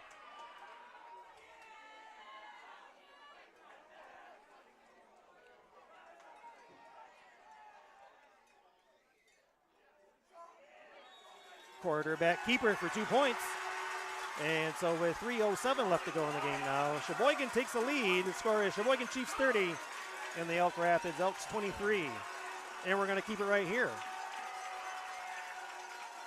That was all started by Chauncey with the interception there on their side of the field, and Wade to just after that run it down with the counter traps to get into the end zone and take the lead there. And right now we're seeing all the momentum, all the energy, all of everything just with the Chiefs here, and the Elks just look tired. They look gassed. So what does Elk Rapids need to do? I would say, stick with what got him here because it was successful. I think just mistakes and possibly getting tired have been the difference. But what do you see, Austin? It's the same thing we've been saying. You need to get Flutie going. He's been the difference, the playmaker in that first half for the Elks. This is someone, a player, a star that you need to get going here in the second half if you want to win this football game right here. Quick score update in the fourth quarter. Boyne City 38, Charlevoix 21. Looks like the Ramblers on their way to another victory. Yep.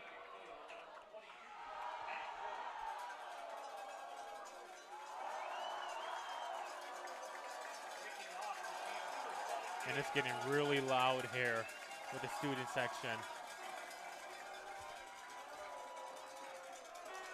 Yeah, and again, there were people lining up in the stands about an hour before kickoff. And granted, we had the press box dedicated to Mike Grisdale earlier, but they were here early, and they were loud early. Elk Rapids on the return. He gets by one, jukes the second one, and then he's finally brought down at about the 33-yard line. So one thing you don't want is a turnover. There's been a lot of turnovers from both teams on both sides of the field. That's the last thing you want. You want to reduce that turnovers. If the play's not there, throw the ball out of bounds. Go through your progressions. If not there, don't force anything. You know, you've got a good arsenal of receivers. You know, why not? You've done a lot out of the spread. You've had your trips. Why not just let it go? So let's see what the Elks can do here on their potentially last drive of the night.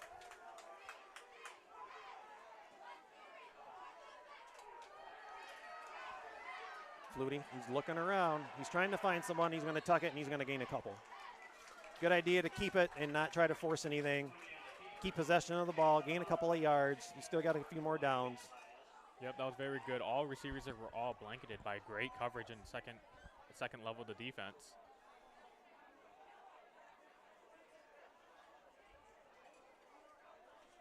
Oh, we give him no gain on the play. And then the stick guy moved up. All right, we'll give him one. All right, give it. There's the 2 yards we saw. There's a glitch in the matrix. Yes, sir.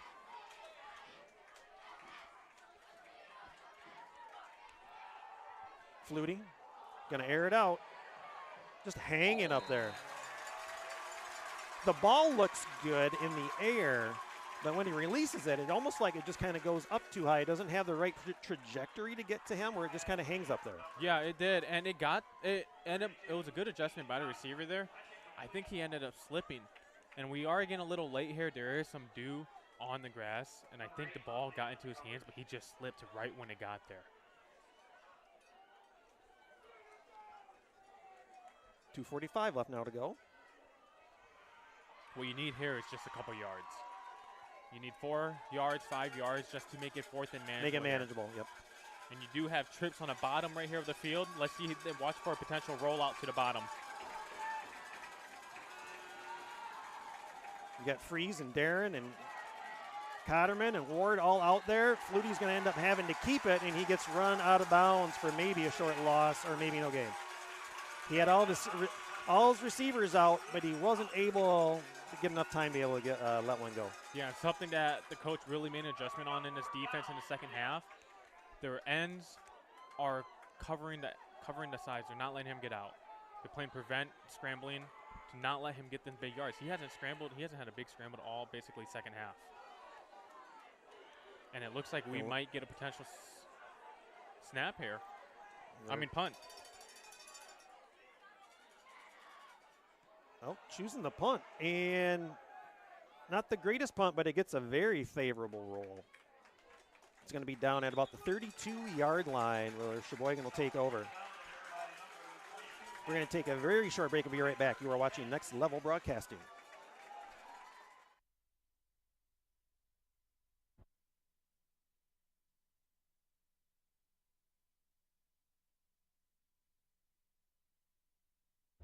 Now's the time to fly from your Northern Michigan hometown Cherry Capital Airport. TVC. TVC Airport will get you to your dream destination anywhere in the world. Visit tvcairport.com now.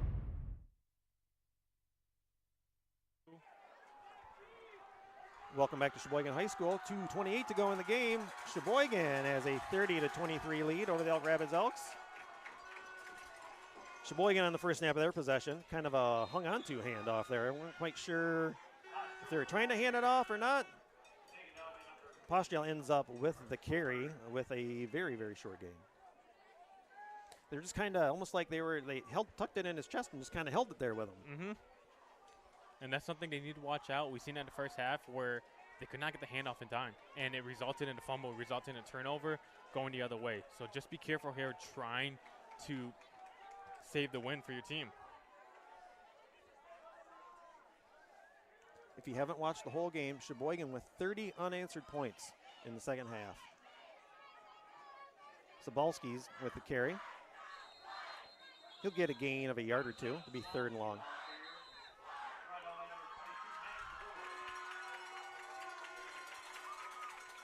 And Elk Rapids are going to start using their timeouts so they can try to get the ball back, possibly get a score.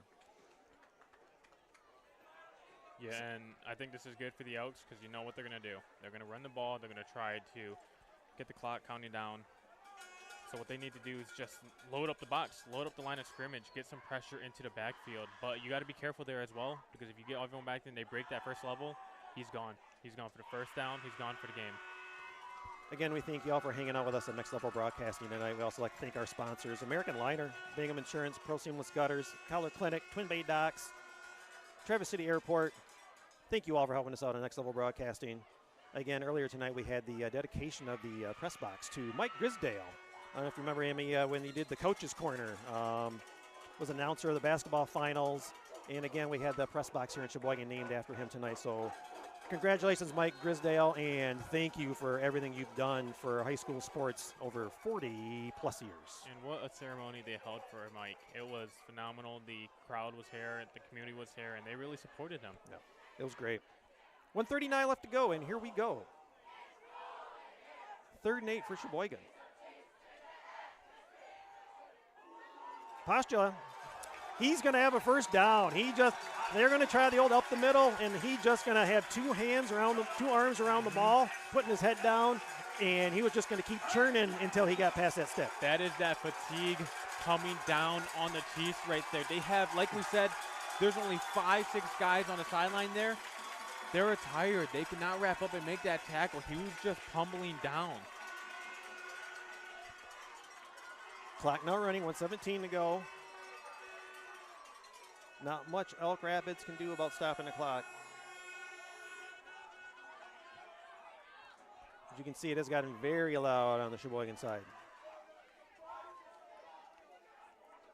A little delayed handoff. Quarterback's going to keep it. And he's going to get about 5.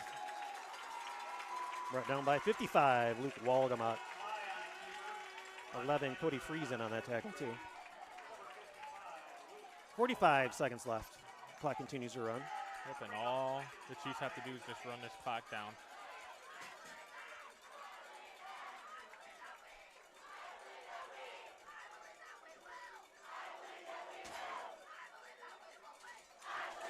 .29 seconds.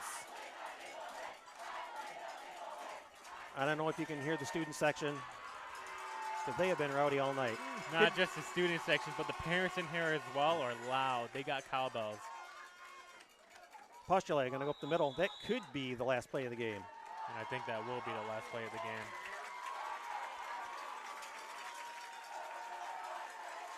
Three, 2, and we've hit triple zeros. That makes the score Cheboygan Chiefs 30 and the Elk Rapids Elks 23. You know, the story of the game, obviously a tale of two halves, and we've had that through kind of most of this early part of the season this year, where teams, one team's great in the first half, the other team's great in the second half. You get a close game. Obviously, not every game's been that way, but obviously tonight, Elk Rapids looked like the dominant team early on, in that I was thinking possibly we're going to get to a running clock sometime in the second half, but just something switched on with Cheboygan, and something kind of switched off for Elk Rapids a little bit in the second half. Yeah, and we don't see this very often, a 23-point comeback like that, especially for an entire half. But Elk Rapids, I don't know if it was just because of less players, they're tired, fatigue, but they couldn't get anything going in the second half. And shout out to the Chiefs defense, forcing turnovers, forcing pressure, stopping Flutie from getting any kind of play going on, any kind of anything going on. So I think shout out to the Chiefs there. I think they deserve this one tonight, and they move on to 2-1. Good job by both teams. Obviously, not both teams can win, but good job. Congrats to Cheboygan for the hard-fought comeback win tonight. And right now, we would like to announce our Mid-Lake Builders hardest working player of the game. And I think we're going to stick with the Elk Rapids side of the ball, and I think we still need to stick with Braden Flutie. Yes, I agree with you. Flutie played an outstanding game. He was a threat through the air, through the ground, and he did everything with his team to be able to get that 23 points in the first half.